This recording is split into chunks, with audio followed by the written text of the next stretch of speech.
Pest Control at 674-9094. That's Holmes Pest Control, Middlesburg, 330-674-9094.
Second-ranked Dover's taking on third-ranked Kinston. That's at Twinsburg Tiger Stadium.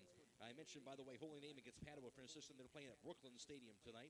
Also in Division II Region 7, it's a 14th-ranked Worcester.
Welcome to the Big Z Sports and Claxon Communications play-by-play presentation of high school football playoffs. Tonight, Kent State University of Tuscarawas and Parkway Quick Lane presents Division III Region 10 Regional Semifinal Playoff action. as the West Holmes Knights take on the Rocky River Pirates. Tonight's game is also brought to you by Parkway Chrysler, Wood Electric, First National Bank of Denison, Tuscarawas Insurance Agency, DAC Vitamins and Minerals, and McInturf Realty. Now, let's head to the Hartzler's Quality Housing Mobile Studio with Joe Geckler, Travis McClellan, and Adam Saweski.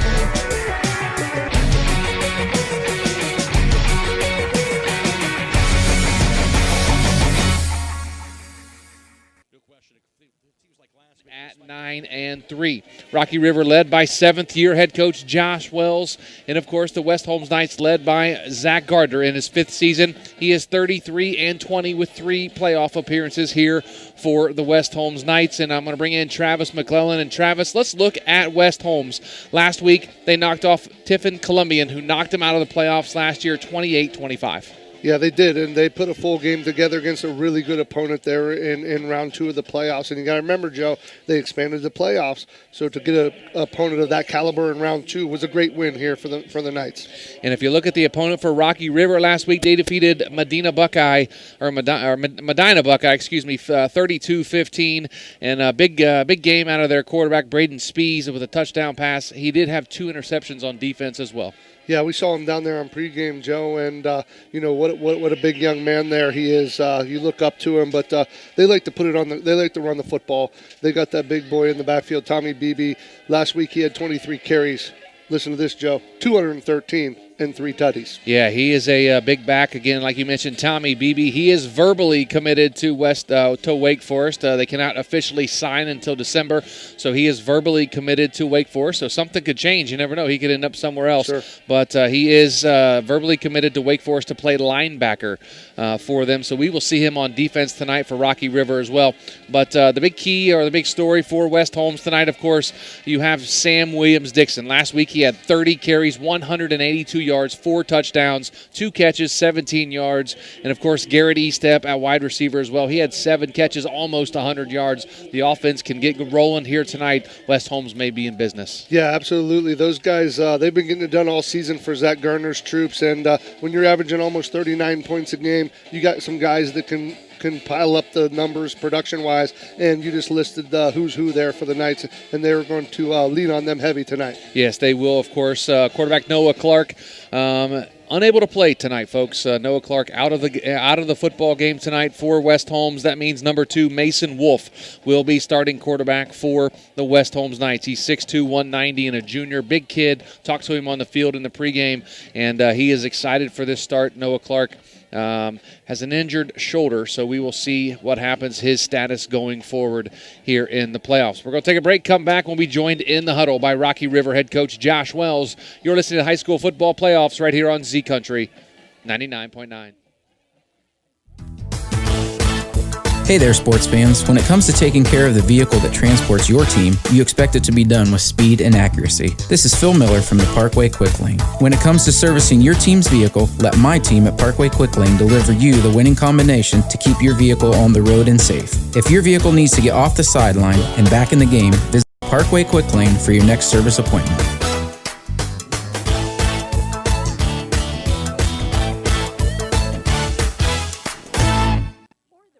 Powered by Purpose at Kent State University, Tuscarawas.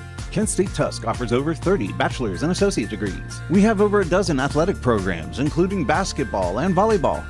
Student life is diverse with over 20 extracurricular student clubs. Our nursing and technology programs are some of the most sought after in the area. Staying local is the most cost-effective way of obtaining your degree. Define your own success. Powered by Purpose at Kent State University, Tuscarawas. Tailgating season is here, so why not do it in style with a new vehicle from Parkway Chrysler Dodge Jeep Ram in Dover. Bring your trade and ask about great financing options on any car, truck, or SUV on the lot. Joel and the Parkway Chrysler Dodge Jeep Ram team will help you shop and find the best deal for you. No hassle and no stress. Fall is the perfect time for a great deal. Your way, the right way. Visit ParkwayChryslerDodgeJeepRam.com and drive forward. If you're purchasing a new home, the team at Hartzler's Quality Housing is here to help. Take advantage of record low interest rates to make your new home a reality. Locally owned and operated since 1978, Hartzler's Quality Housing has the experience to guide you through the process. You'll find a wide selection of model homes on site to fit any budget. Open 6 days a week just off I-77. You can also visit them online at hartzlers.com. Hartzler's Quality Housing. Quality from start to finish.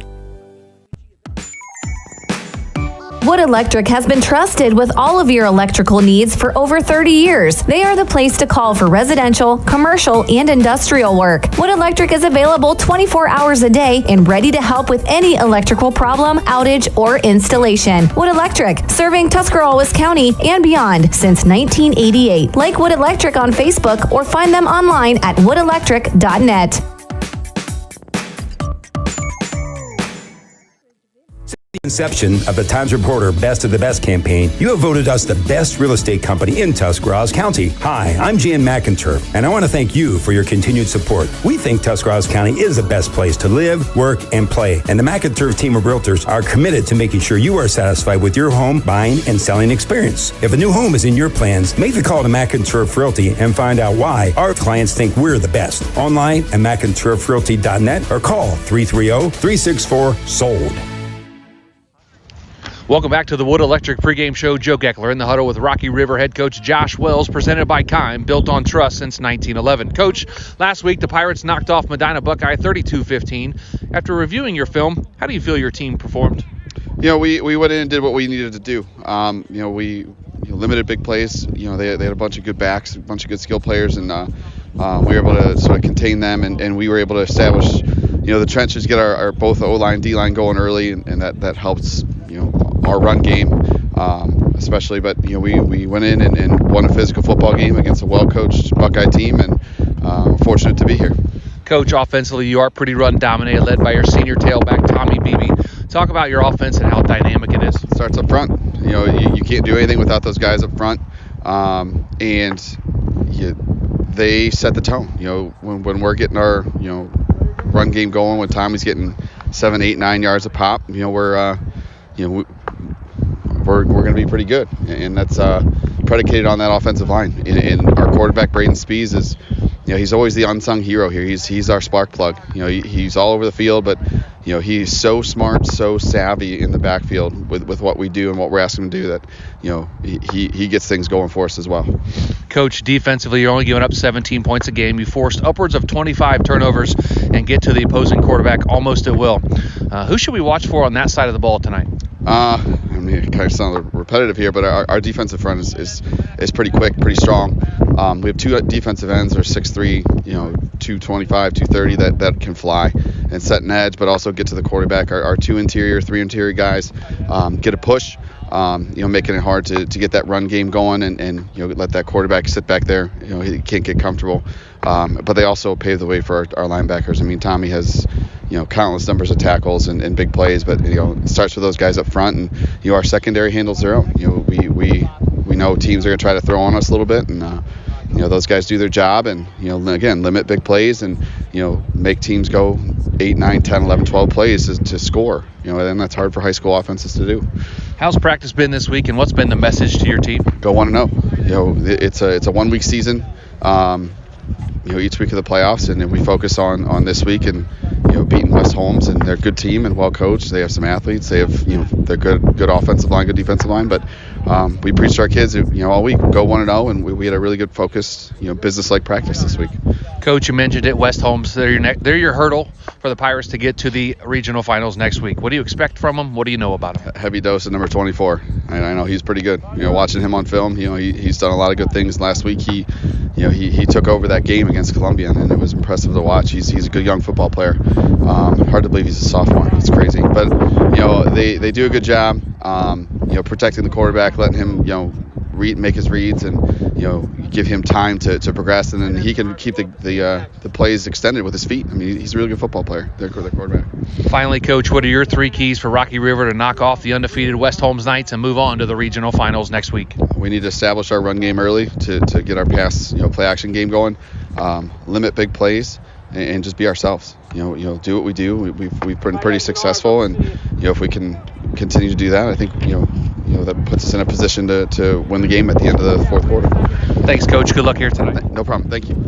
You've been in the huddle with Rocky River head coach Josh Wells, presented by Kime Lumber in Charm. Coming up next, Travis McClelland is joined in the huddle by West Holmes head coach Zach Gardner. You're listening to the high school football playoffs right here on Z Country 99.9. Are you looking for a local propane supplier? TMK Valley Propane would like to offer you our hassle-free guarantee. We can provide you excellent service with automatic fill options, budget plans, and easy delivery. Let TMK show you how we take the hassle out of your winter heating needs. Give us a call today for a free site evaluation, 330-897-3911. All the way with TMK, service with a personal touch. Welcome back to Lovedye Cloverleaf Gene Clark Stadium. You're listening to the Wood Electric pregame show. Travis McClelland in the huddle with West Holmes head coach Zach Gardner, presented by Kime, built on trust since 1911. Coach, you're 10-0 for only the third time in school history. You've improved your record to 12-0. Talk about your team and your season thus far. We just got a group of kids that have committed and bought into our core tenets, and we're really proud of the program we built here, and that our kids understand what they need to do to be good, and they have the intestinal fortitude to go out and do what they need to do to be good, and just so proud of what we built, and obviously so happy of the results that we've had so far. But with that being said, our kids have a mentality where they know what's at stake, and they're not satisfied, and they're looking for more. Coach, tell us something that you learned about your team throughout the season that maybe you didn't know coming into the season opener.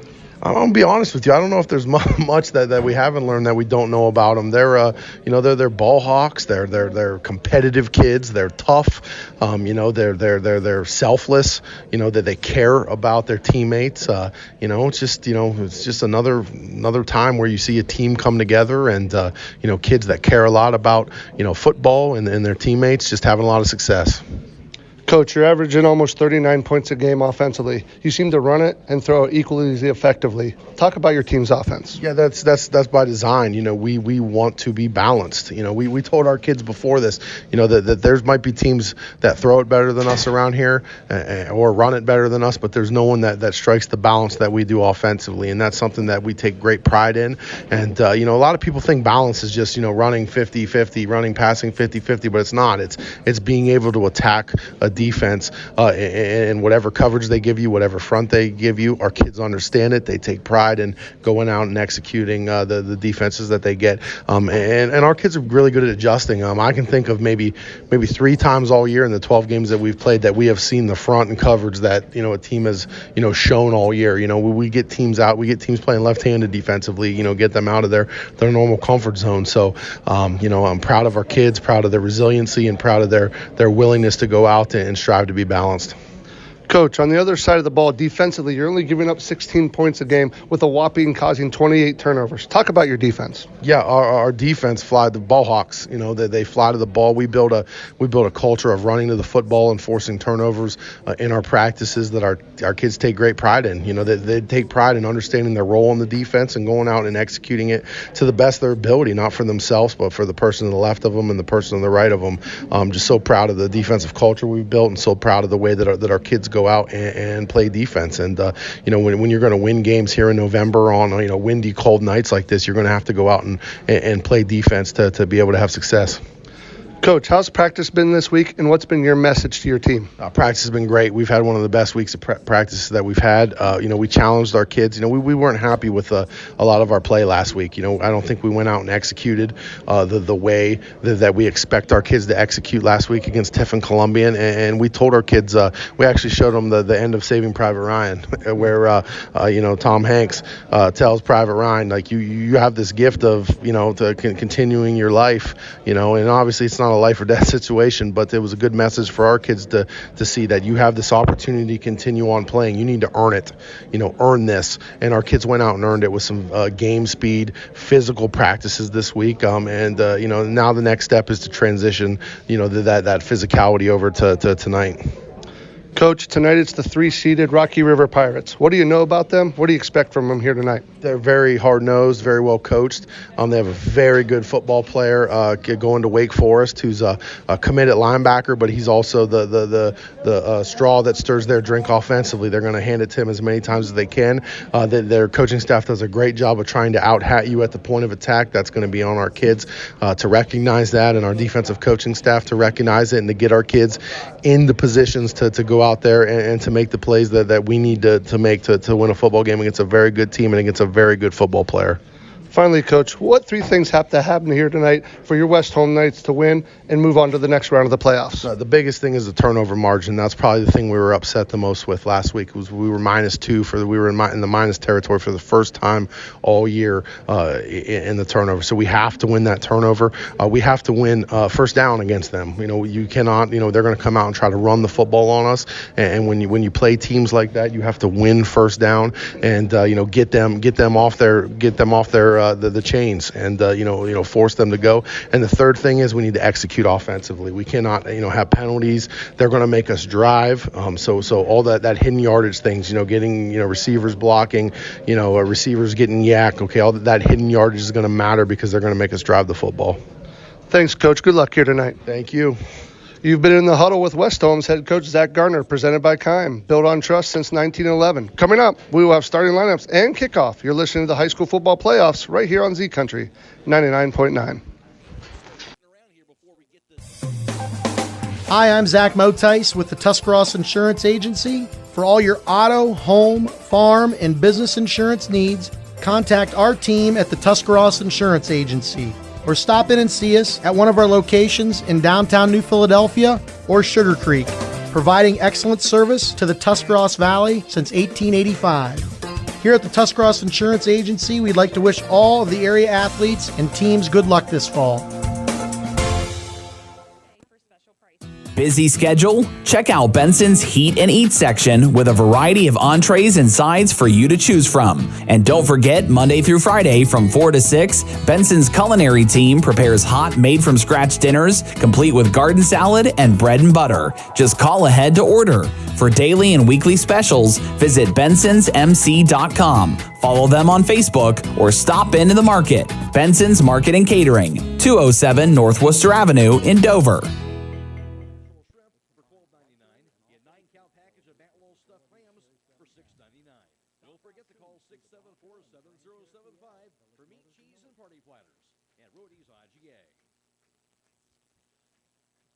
They were all ready for the kickoff. West Holmes wasn't out of the locker room just yet. Now they're out there and ready to go. A little extra few words of wisdom here before they get things started here for tonight. West Holmes wearing their blue jerseys and also blue pants, white numerals in white and red trim, and getting set to get out there also for Rocky River. They'll be wearing their white jerseys and white pants and also their brown numerals in brown trim as well. And it'll be Rocky River to kick the ball off first from left to right and for them, for tonight, for this Rocky River team. It'll be junior kicker Mac Massad to kick it off. And Tucker Kaufman, Sawyer Pritt to deep men back for West Holmes to return for them. And they'll kick the ball from left to right in the field here at Gene Clark Cloverleaf Stadium in Lodi. Here to Cloverleaf High School between the West Holmes Knights and Rocky River Pirates. Joe Geckler, Travis McClellan, Adam Sawecki on the sidelines. We are about ready for kickoff here tonight. The West Holmes Knights, they won the toss and will receive the football. Tucker Kaufman back to return the football along with number 4, Sawyer Pritt. He is back for the Knights and actually put number 24 back there. That's going to be Sam Williams-Dixon. You're going to hear his name a lot here tonight as well as number 3, Mac Massad, is back to kick off the football to the West Holmes Knights. We have a beautiful night here for football. A little windy, but a beautiful night nonetheless here at Cloverleaf High School. Beautiful stadium. Field turf looks great.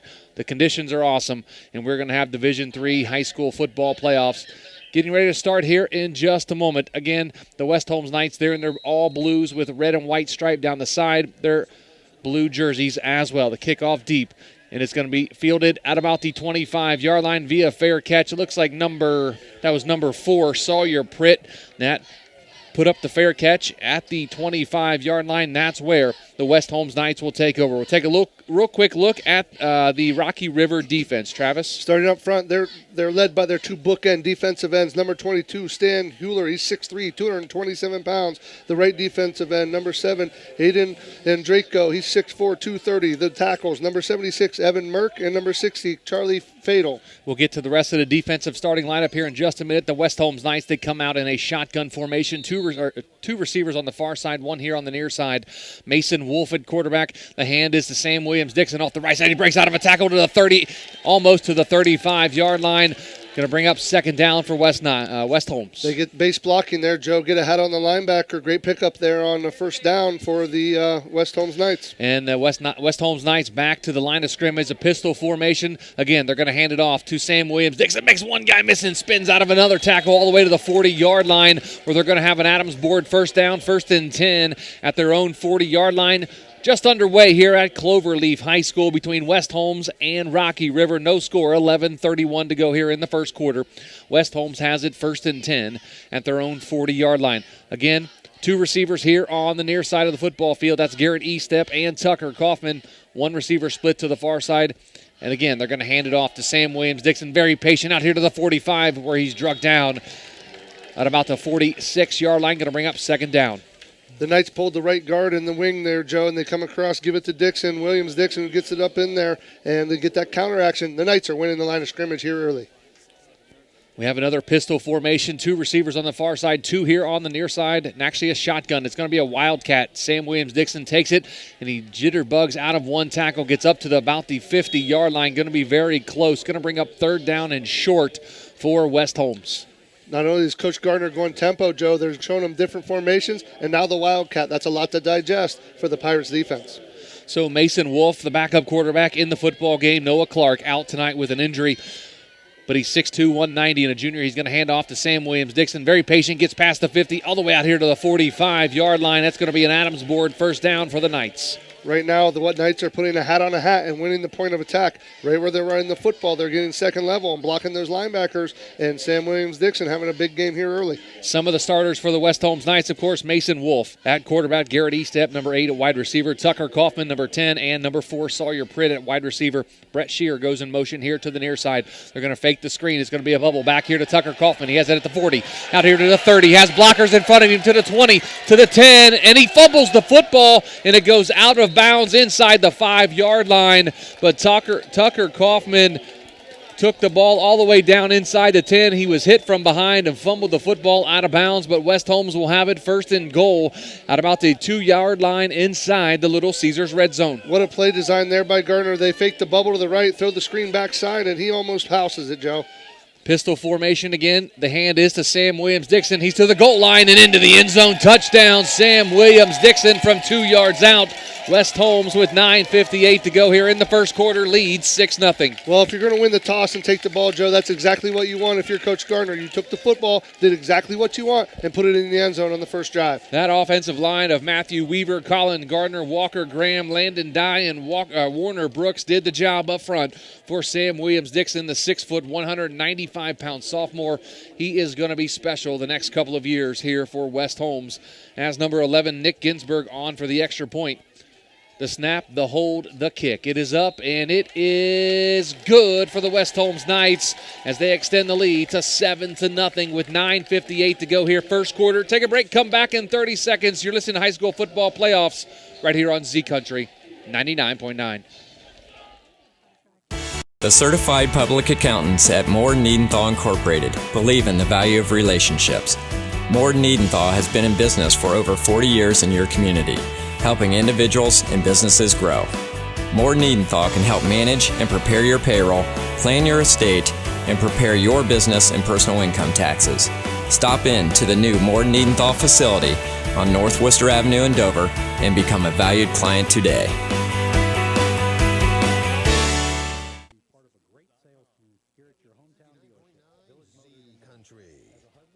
7-0 West Holmes leads Rocky River on a 2-yard touchdown run by Sam Williams-Dixon with 9:58 to go here in the first quarter. The West Holmes Knights lead 7-0. Down to the sidelines real quick with Adam Soweski. Adam, the offensive line really got the job done there for that drive for West Holmes. Oh, absolutely. They won the battle up front. It was a Sam Williams-Dixon show to get the West Holmes Knights down the field, accompanied by the Tucker Kaufman big catch down the sideline. 7-0 Knights. Great start for head coach Zach Gardner and the Knights. That trip to the sidelines brought to you by Crockers in Dover.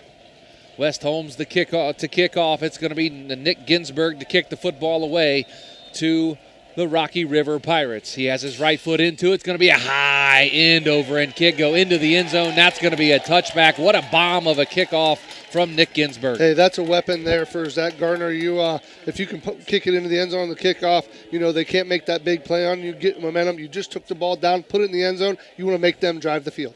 Going to look at the starting lineup first for Rocky River at quarterback, number 10, Braden Spees. Number 44 at running back, Tommy Beebe, and his brother, number 47, John Beebe. You'll hear their name a lot tonight, folks. Number 3, Mac Masad at wide receiver. Number 5, Owen Kleckner at wide receiver as well. Number 9, Patrick Lane, and number 22, Stan Hewler. Those are the tight ends for Rocky River. They come out in an I formation, one receiver to the far side of the football field. They're going to turn and hand off to Beebe off the left side. He breaks out of one tackle out here to the 35, almost to the 40-yard line.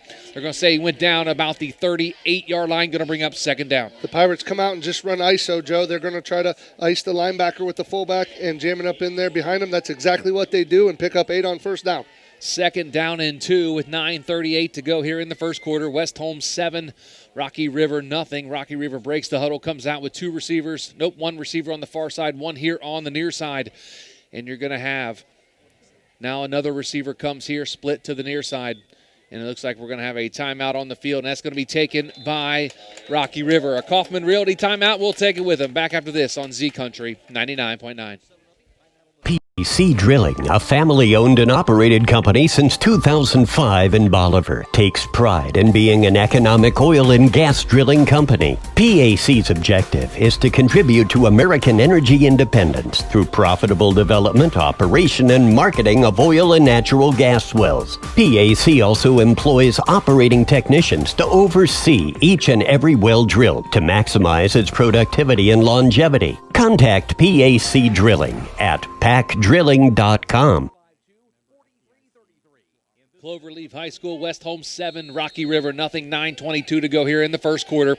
Rocky River has the football, 2nd and 2 at their own 28-yard line. Shotgun formation. They're going to fire it out here to number 47. That's going to be John Beebe. He makes out a one guy miss, and then Sam Williams-Dixon comes from his safety position and slams him to the turf at about the 26-yard line. Early timeout there by Rocky River. Then they throw the bubble. That didn't seem to be what their game plan was, Joe. They want to run it at you. That time they try to go horizontal. Sam Williams-Dixon says, not on my watch. Sam Williams-Dixon, the free safety, 6 foot 195. I saw him in the locker room earlier before the game. That kid is built like he's a senior ready for college football. He is a special talent here for West Holmes. Going to be fun to watch him over the next couple of years. Shotgun formation, 2 receivers on the far side. They're going to give it to Beebe off the left side of that offensive line. Strings it out, breaks one out of one tackle, and then gets driven out of bounds at about the 32-yard line. That's going to be enough for an Adams board first down. He gets the corner there. West Holmes are in that 43 defense, 4 down linemen, 3 linebackers. He gets the edge there, enough to pick up the first down. 1st and 10, Pirates at the 33-yard line. 8:37 to go first quarter. West Holmes 7, Rocky River nothing. They're going to come out in an I formation. Beebe and Beebe dotting the I. 2 receivers to the far side. They hand off to Tommy Beebe. Right up the middle. He breaks out of one tackle, gets all the way up to the 45-yard line. Looks like that was Tommy Beebe, and number 4, Sawyer Pritt, in on the stop for the West Holmes Knights. They caught the Knights in a shift, Joe. They were changing defenses. They were running around. They snapped the football quick and run that ISO backside between the guard and the tackle, where the linebacker gets blocked by the fullback and leads right up behind him. Big pickup. They do a really nice job running the football here, does Rocky River. 8:20 to go first quarter. West Holmes 7, Rocky River nothing. Pistol formation, 2 receivers on the far side, 1 here on the near side with BB behind Spees. Now we have a motion, going to fake, going to fire it over here to the near side, and it's going to be caught by number 3, Mac Masad, all the way into West Holmes territory at about the 44-yard line. That's going to be an Adams board first down. Elijah Baldridge and Sawyer Pritt in on the tackle for the Knights. Masad there breaks down into the bubble of the zone, outside the linebacker, and before the safety there, Spees finds him. Big pickup. Tommy Beebe wears number 44. John Beebe wears number 47. They're both running backs for Rocky River. As John Beebe goes split to the far side, you have two receivers split here on the near side and two on the far side. You got a tight end now and a shotgun formation. They're going to fake the jet sweep, and Spees takes off the left side of that line and gets a big hole all the way out past the 40, down close to the 35. I'm going to say he went down at around the 37-yard line, bring up second down. The Pirates bring John Beebe in motion, Joe. They're trying to move the linebackers and hit the quarterback draw backside, and he picks up a couple yards and gets a second down and about 3. 2nd and 3 at the 37-yard line of West Holmes. The Knights lead 7-0 over Rocky River, the Pirates. They're going to go under center, single back. Now a receiver comes in motion here to the near side. They're going to hand it off to Beebe. Off the right side, has a huge hole all the way out here to the 20. Cuts across the field to the 15, 10, 5. Touchdown, John Beebe from 37 yards out, as Rocky River is an extra point away from tying this football game up with 6:56 to go here, first quarter. Beebe hit the down right in the 6 hole, right on the outside of the tackle, Joe, and then he gets to the second level and makes a nice cutback and takes it to the house. The Knights lost leverage there. Can't do that against Beebe. One extra point away from tying this ball game up. Tommy Beebe put it in overdrive and went down the sidelines and ran away from the defender for West Holmes and got into the end zone from, again, 37 yards out. That's touchdown number 24 on the season for the senior tailback. Extra point on the way here from Mac Masad. The snap, the hold, the kick. It is up, and it is good. And we are tied at 7 with 6:56 to go here in the first quarter. We'll keep it right here. But, Travis, that was an impressive drive from Rocky River. They answered an impressive drive from West Holmes. They did. Offensively right now, it's a little ahead for both teams. Both teams kind of did what they wanted there. And Rocky River burned an early timeout, but then got it going again and put one in the end zone from 37. We're going to head down to the sidelines and talk with Adam Soweski. And Adam, the offensive line for Rocky River did what West Holmes' offensive line did. They opened some big holes on that drive. Absolutely. And Beebe, I'll tell you what, I don't know if you guys can tell up there, he's a powerful runner, but he's also very quick. He hits the hole very, very fast. And it's going to be it's going to come down to precise tackling by the Knights tonight. Yeah, absolutely, and interesting. Could be a shootout here tonight, Travis. The defense is a windy night. Looks like the flags are moving a little bit, maybe from from the south end zone to the north end zone. If you're going one way, your kicker is going to have a little bit of an advantage. Yeah, and we talked in the pregame, Joe. These two offenses, they're like Ferraris. They get out and they're scoring almost 40 points a game. So the scoreboard could get a workout tonight. The West Holmes Knights are going to be moving right to left on your radio dial here after they get the kickoff. It's going to be Sam Williams, Dixon, and Tucker Kaufman back to return this kick. They're going to be a short pooch kick, and it's going to be fielded at the 25-yard line again, up here to the 30, to the 35, breaks out of a tackle, to the 40, to the 45, almost gets to midfield and takes a shot, does Tucker Kaufman, number 10 for the West Holmes Knights. And he gets it all the way out close to midfield. That's where West Holmes will have their second possession. With the big leg on Masad, Joe, surprised they're not kicking it in the end zone there. They're going for the pooch and really trying to cover there and keeping them over bench side. But Kaufman come up and got it, gets it close to the 50. That's wonderful field position if you're Zach Gardner's West Holmes Knights. Run down the rest of the starters there for Rocky River. You got the defensive line, do the linebackers, and secondary. Yeah, and the linebackers, number 44, Tommy Beebe, 6'1", 200 pounds. Number 6, Trent Delventhal, and number 5, Owen Kleckner there for the linebacking crew for Rocky River. Shotgun formation, two receivers as Sam Williams. Dixon now goes in motion to the backfield. They're going to hand the football off to him. He's out here to the 50. And he trips up, or he might have been off to the races as he gets tripped up just past the 45-yard line down to the 44. That's going to bring up second and about 1. He got his legs tangled up there, Joe, much like a stick and a spoke of a bike. Otherwise, that was going to be 6 more points for West Holmes. We're impressed with how quick he hits the hole. Trips receivers here to the near side, one receiver on the far side. Shotgun formation now into receiver as E-Step goes in motion to the far side. Wolf takes a snap, looking, fires to the far sideline, has his receiver, and it is complete for an Adams board first down. And that looks like it was number 8, Garrett E-Step for the West Holmes Knights. A little stop route there out of E-Step, and that's a safe throw for the quarterback. Get the youngster in there and get him comfortable. He put it on the dime there. Again, folks, Mason Wolf ended quarterback tonight for the West Holmes Knights. Noah Clark out with an injury. He will not play tonight. Mason Wolf, a 6'2", 190-pound junior, getting his first career start here for the Knights. He turns and hands it off to number 24, Sam Williams-Dixon, and he gets past the 30-yard line to about the 29-yard line. The Knights are moving the ball well here again on the second drive. Great trap block there out of the left guard, number 50, Colin Gardner, the 6', 240-pound junior. He pulls from left to right, leads Dixon up into the hole, and nice pickup first down. If you can win first down, you usually win the drive. 5:41 to go here, first quarter, all tied at 7 between West Holmes and Rocky River. Two receivers here on the near side, that's Estep and Tucker Kaufman.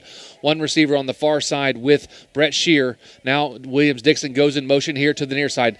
Wolf takes a snap, looking, fires it out here, and it is caught at about the 30-yard line to Sam Williams-Dixon, and he takes a shot after he's on the ground to the helmet, but no flag was thrown. He got up looking at the official and then walks back to the huddle, but that's going to bring up third down. Parker Hardup with the stop for the Pirates. Watch for that play later, Joe. They bring Dixon in a kind of a flare motion towards the boundary, and the corner bid on that. You might see a pump and go there and hit E-step down the sidelines later. 3rd and 4 at the Rocky River 28-yard line. Under 5 minutes to go, tied at 7. They turn and hand to Sam Williams-Dixon. Breaks out of a tackle, gets past the 25, down close to the 23-yard line. That's going to be enough for an Adams board first down. Offensive just churning out first downs, Joe.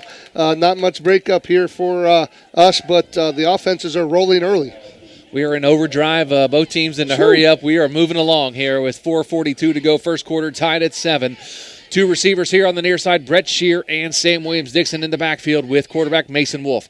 He's going to fake it to Williams-Dixon, has his receiver floating out to the far side. That's going to be Shear out here to the 15, breaks out of a tackle inside the 10, inside the 5, carrying defenders all the way to the goal line. It's going to be close. He's into the end zone. Touchdown, Brett Shear from 23 yards out.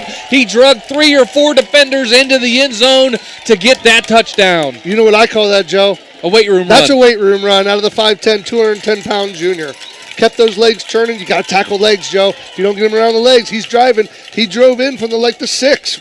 Great run there by Shear. Brett Shear, the 5'10", 210-pound junior, drove his way into the end zone from 23 yards out to give West Holmes a 13-7 lead. Now Nick Ginsburg on for the extra point for West Holmes. Oh, we got a movement up front, and that's going to be a 5-yard penalty. Jake Marmette was the one that moved number 44 for West Holmes. Going to back him up 5 yards. Yeah, you're going to back up 5 yards. You must be worried about how they come around the corner there and how quickly they get there. Otherwise, as the end of the line of scrimmage, you really just anchor and step in. You leave your outside foot set, and you lean in and step in and anchor the middle so that it can't get inside. Move just a little early. 4:23 to go here, first quarter. West Holmes 13 and Rocky River 7. The extra point oncoming from Nick Ginsburg, the junior kicker. The snap, the hold, the kick, and they got a lot of pressure on it, but it got tipped, I think. Got tipped at the line of scrimmage, but it did go through the uprights, and the extra point is good. West Holmes 14, Rocky River 7. Back after this on Z Country 99.9. Every sports fan enjoys seeing that big collision on the football field. But what's not so enjoyable is when your vehicle is involved in a collision or an automobile accident. That's where Gillen Body Shop on Cary Avenue in New Philadelphia can help. Gillen Body Shop offers an experienced staff that does the job right the first time and backs all their work with a 100% guarantee on all completed repairs. When unpredictable repairs from an auto accident are needed, make the right choice and contact Gillen Body Shop. Gillen Body Shop. Find them on Facebook or stop by Cary Avenue in New Philly.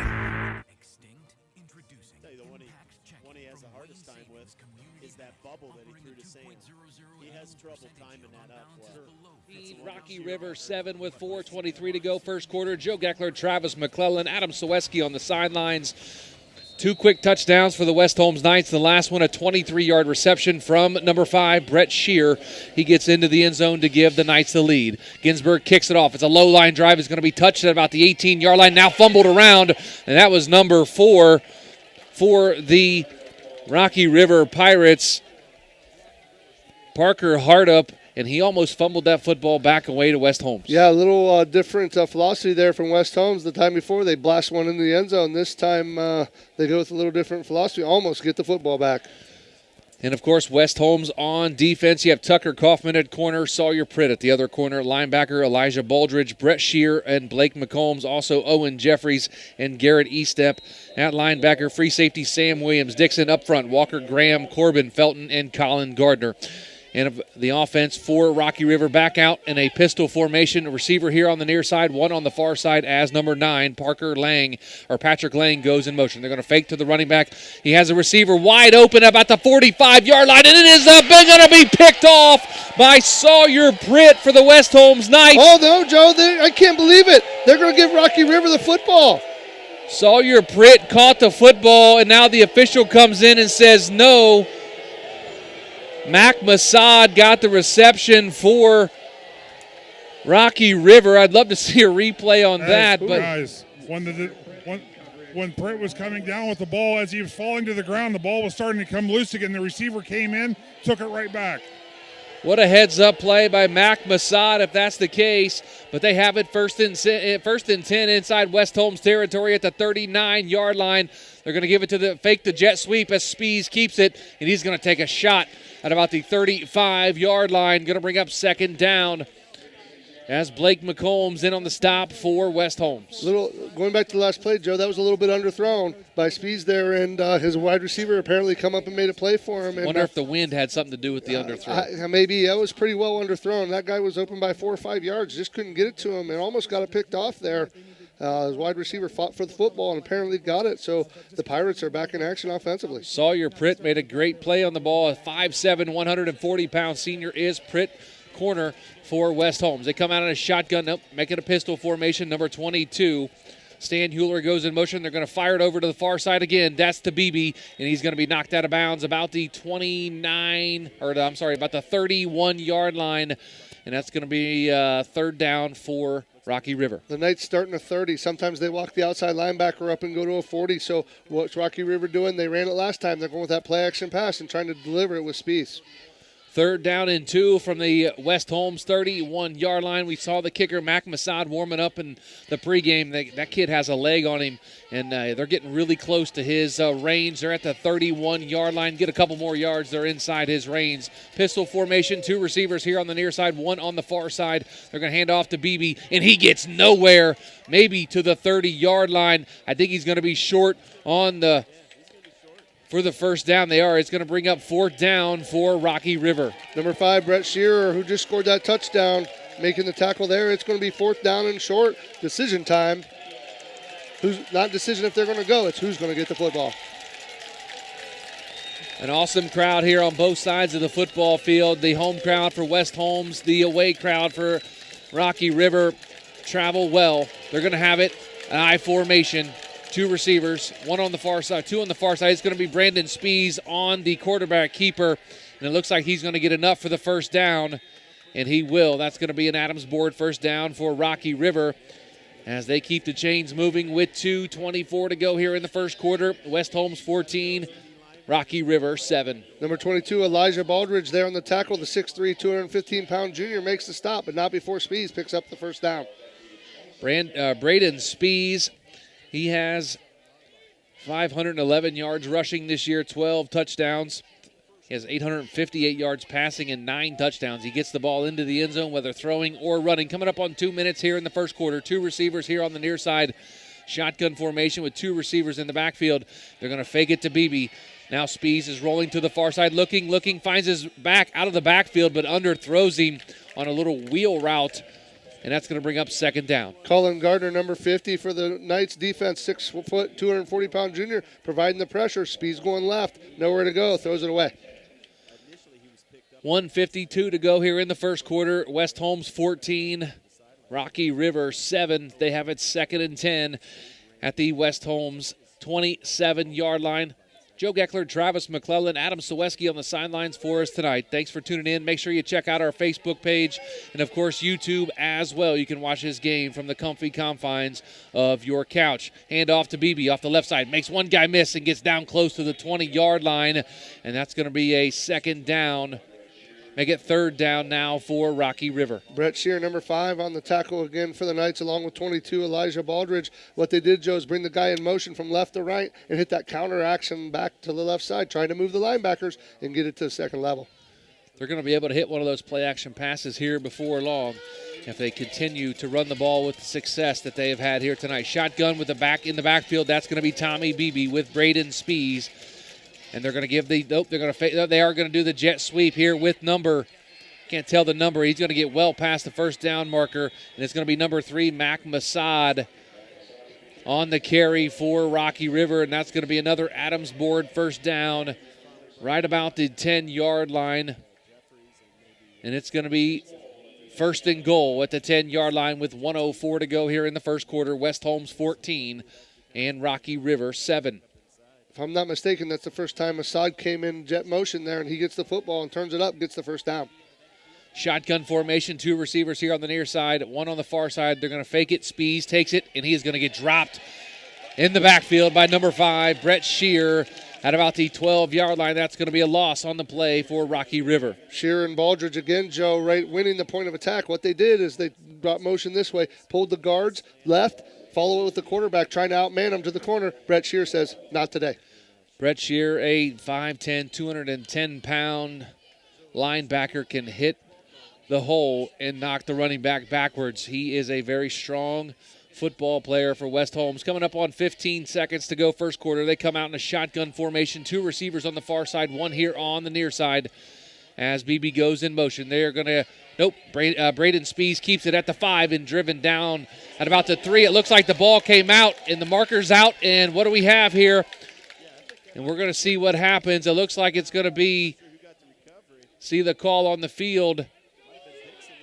It's going to be West Holmes football as Braden Spees coughs it up at about the 2-yard line.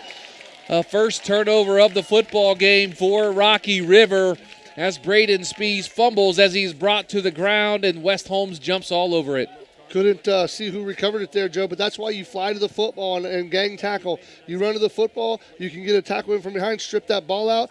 Huge play for the Knights defense. Head down to the sidelines and talk with Adam Soweski. Adam, that play happened right in front of you. Could you tell who recovered it for the West Holmes Knights? I couldn't see it because there was a clump of guys, but I'm sure Coach Gardner is very happy. That's the way the first quarter ended for the Knights. Absolutely. That's going to be the end of the first quarter here at Cloverleaf High School. West Holmes 14 and Rocky River 7. Back with the second quarter action here on Z Country 99.9. Separate yourself from the crowd and be a rock star at Solid Rock Photos. Hi, I'm Denny Trimmer, inviting you to our new studio home at 128 North Broadway in the heart of downtown New Philadelphia for an unforgettable rock star photo experience. You can learn more online at solidrockphotos.com and all of our social media platforms, or give us a call, 330-795-0334.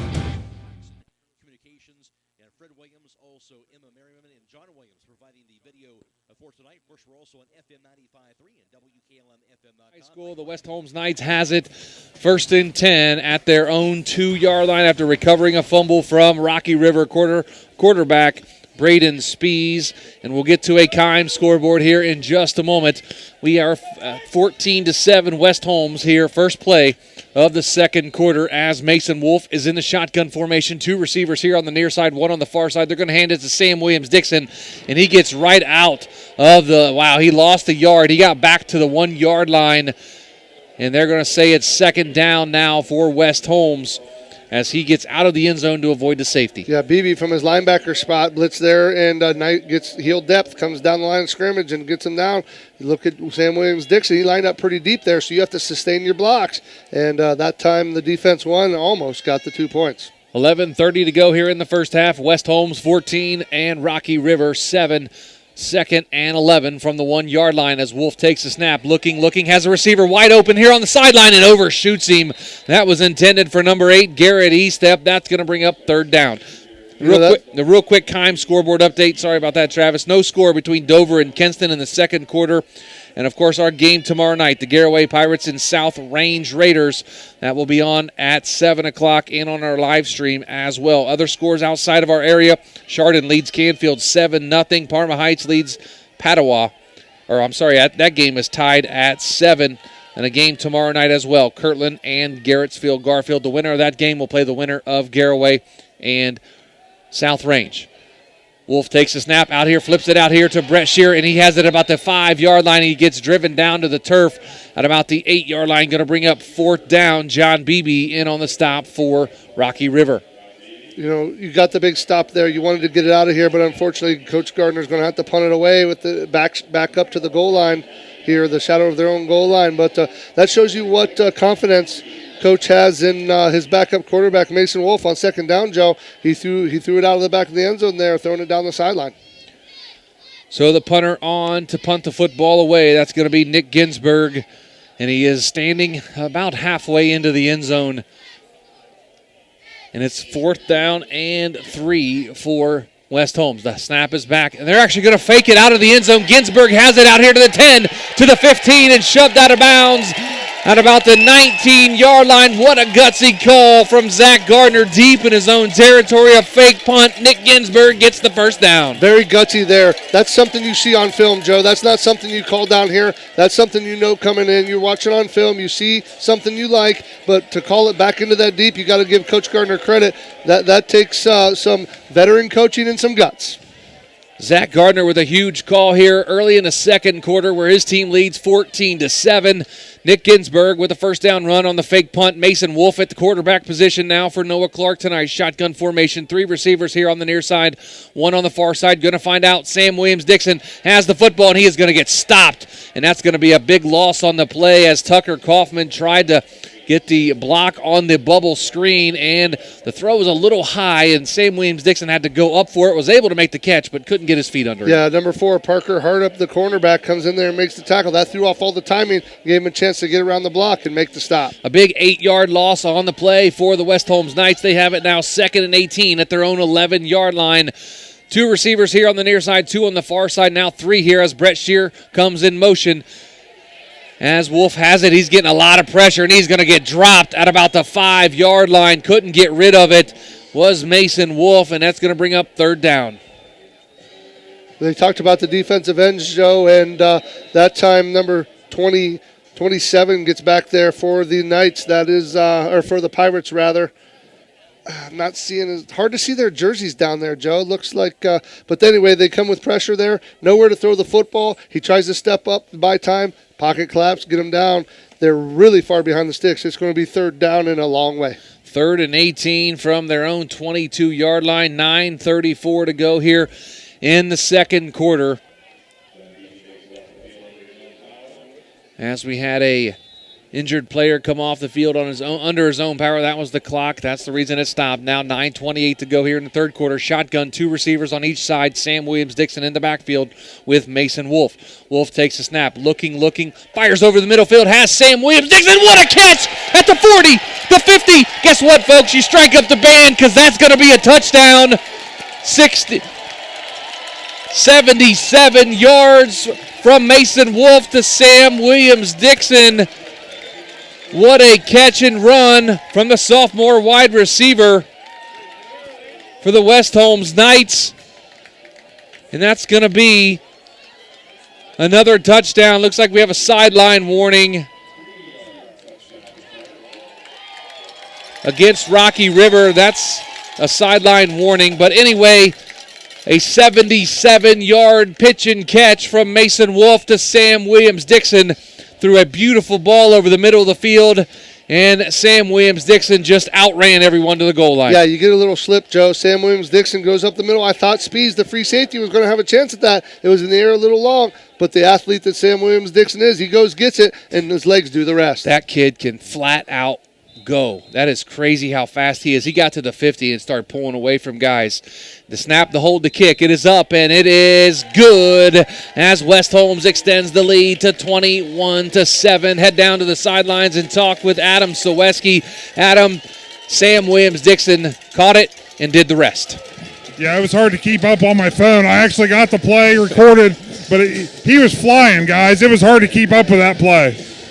What a pitch and catch again from Mason Wolf to Sam Williams-Dixon for a huge touchdown for the West Holmes Knights, and just like that, it's 21-7. Yeah, well, it goes back to to the fake punt down here, Joe. Again, they had to see that on film. You knew we were going for it. He went for it, but just backed up in their own end. You don't expect it, and that's exactly what you want out of the drive. If you fake it and go 3 and out, it's not what you want. What they do is they take advantage of it, put the touchdown on the board, 2-touchdown lead for the Knights. And, of course, on that drive, they went on a fake punt deep in their own territory. Nick Ginsburg got the first down. They got sacked. They had a lost play on a backwards pass, and Mason Wolf and Sam Williams-Dixon did the rest from 77 yards out. Sam Williams-Dixon, he turned on the Jets, and there was no one in this stadium that was going to catch him to get to the end zone. 9:10 to go here in the first half. West Holmes 21, Rocky River 7. Back deep to return the kick is number 44. Yep, it's going to be a short, high kickoff, and it's going to be fielded at about the 45-yard line. Looks like number 5, Owen Kleckner, with the fair catch, and that's where Rocky River will take over 1st and 10. Kleckner gets the fair catch, and they're going to have great field position right about the 36-yard line. And they got to answer back here, Joe. And if you're the Knights, you got to get a stop because your offense is humming. You want to get them the football back. Another Keim scoreboard, no score for Dover and Kenston in the second quarter. We are 21-7 here at West Holmes over Rocky River. Chardon up on Canfield 7-0. Parma Heights Holy Name leads Padua 13-7. As Spees comes out in the I formation, they're going to hand off to Beebe. Cuts outside here to the far side of the field and almost gets tripped up, cuts back, and he is going to be dropped at about the 35-yard line is Tommy Beebe. The ball-hawking defense for West Holmes gets to him, makes him cut back, and then he is dropped at about they're going to call it the 36-yard line. He may have picked up a yard. The tackle there by defensive end, number 51, Walker Graham, the 6'1", 180-pound senior. They made him come back. He chases him down. That's good team football. 8:35 to go here in the first half. West Holmes 21, Rocky River 7. Shotgun formation, 2 receivers here on the near side. One comes in motion to the near side. As they take it, it's going to be a screen out here to Beebe. He spins out of a tackle, out past the 40-yard line, down close to the 45. They're going to say it was the 44-yard line.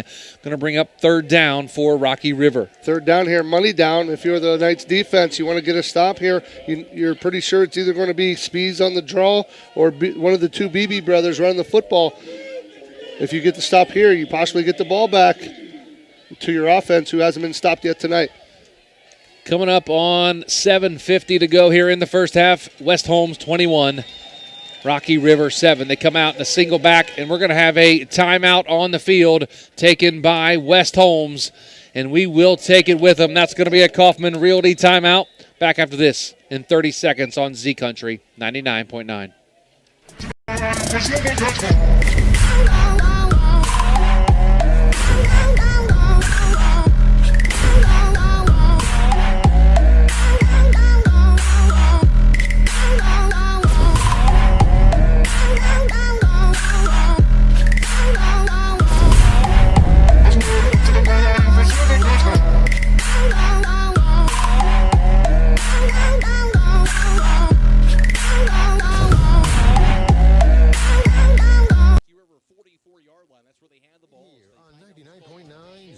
Country.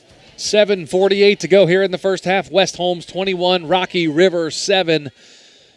As West Holmes, they have scored through the air and on the ground here tonight. Of course, the big one, a 77-yard touchdown pitch and catch from Mason Wolf to Sam Williams-Dixon.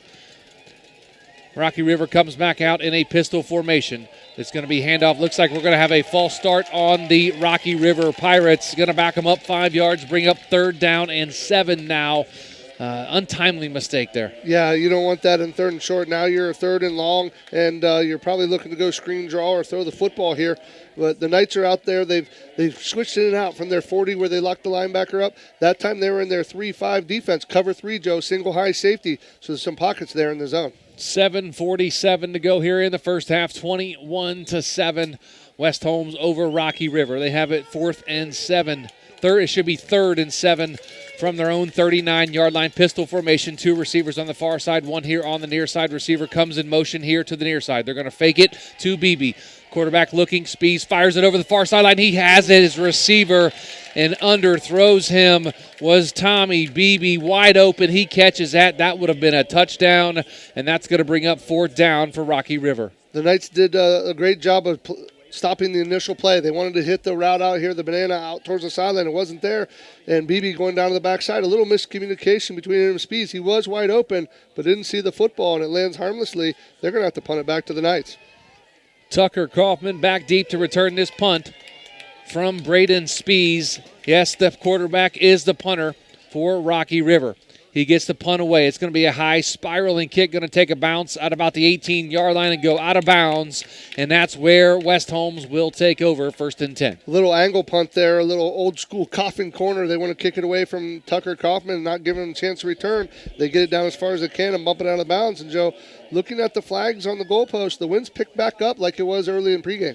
Yeah, it was blowing pretty good here at pregame. We were out on the field, and it was rather difficult. We had to hold our hats a little bit. It got a little windy, and, it's if it wasn't for the wind, I don't think it would be as cold. Right. But the wind was gusting, I bet 30, 35 miles an hour. Head down to Adam Soweski on the sidelines. Adam, what's the wind conditions down where you're at? Yeah, it's definitely picking up here. I'm standing at about the 35-yard line. It's definitely picking up a little bit like it was in pregame, as you guys mentioned. That trip to the sidelines brought to you by Crockers in Dover. Shotgun formation, 3 receivers here on the near side now. Williams-Dixon goes in motion. They're going to pitch it out to him here on the near side. He gets a defender, and they get back to him at about the 14-yard line. That's going to be a loss on the play of about 4 for West Holmes. When you run that, and I believe that was a little bit of a lateral there, but that's a long time for your wide receivers to block. They couldn't quite sustain the block, and Williams-Dixon gets dropped for a loss.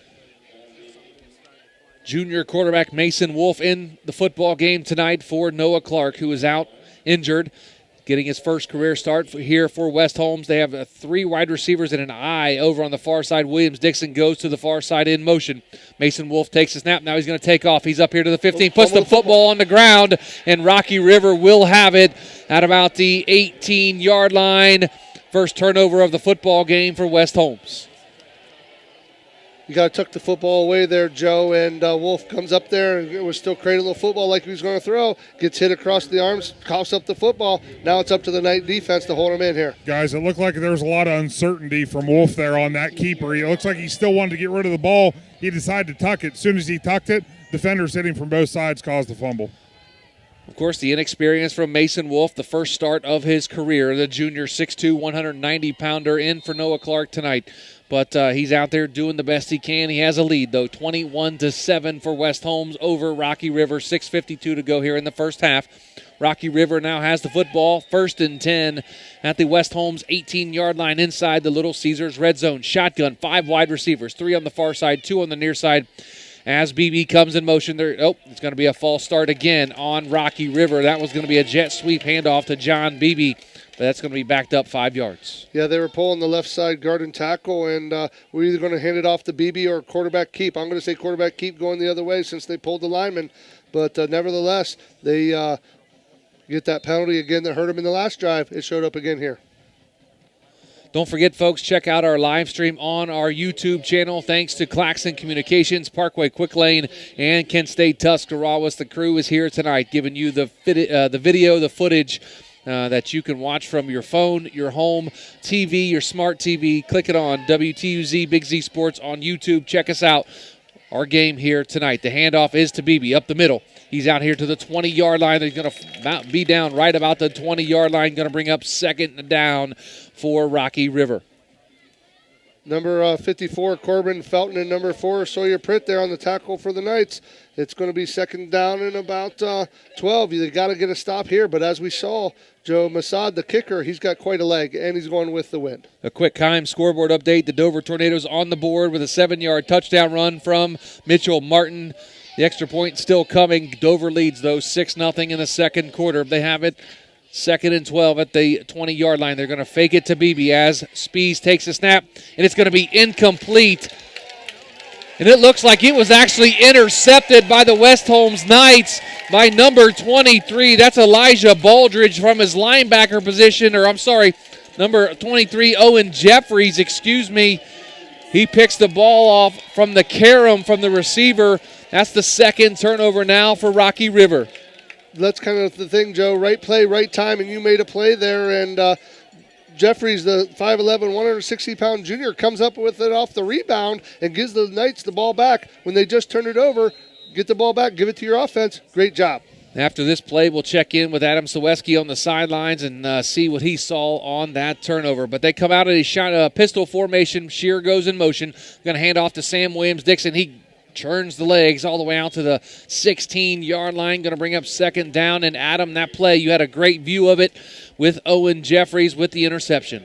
Yeah, Owen Jeffries, he was Johnny on the spot, you could say, because that ball popped right out of the receiver's hands. He was there to corral it. Knights ball, looking to get some points before the half. Shotgun formation is going to be a wildcat with Sam Williams-Dixon. He takes a snap. He breaks out of a tackle and gets swung down at the 15-yard line by his jersey. And that's going to bring up third down and long for West Holmes with 5:31 to go here in the first half. Number 70, Aiden Andraco, the 6'4", 230-pound defensive lineman, grabs Dixon, throws him to the turf. 5:21 to go here, first half. West Holmes 21, Rocky River 7. Shotgun formation, 3 receivers on the far side, 1 here on the near side. Dixon in the slot. Wolf takes a snap, looking, fires over here to Sam Williams-Dixon about the 22-yard line. That's going to be enough for a first down for the West Holmes Knights with 5:06 to go here in the first half. The Rocky River Pirates are playing those quarter coverage, Joe. 2 safety in the middle of the field, 2 corners outside, and that outside linebacker, you got to find that bubble between them. Williams-Dixon does just that, and Mason Wolf delivers the football, picks up a huge first down. 2 receivers split here on the near side, 2 on the far side. Shotgun formation, Brett Shear in the backfield with the quarterback, Mason Wolf. Filling in for an injured Noah Clark tonight is the junior quarterback as he is just running the clock down, the play clock down now to 10 seconds. Williams-Dixon goes in motion into the backfield. The hand is to Dixon. He's off the right side of that offensive line all the way out to the 25-yard line. Going to bring up second down for the Knights. Second down here for the Knights, and what they're doing, if they're kind of deep in their own end with 4:30 to 4:26 on a moving clock, if they have to give the ball back, they don't want to give the Pirates much time left, so they're trying to keep the momentum going into half. Coming up here in about 4 minutes and 15 seconds of game time, we have our first National Bank of Denison halftime report with the guys in the studio, Chris Kale, Nick McWilliams in our Hartzler's Quality Housing Studios. They'll have updates from Dover and talk with Josh Lewis covering the football game for us tonight. But here, we have about 4 minutes to go. West Holmes 21, Rocky River 7.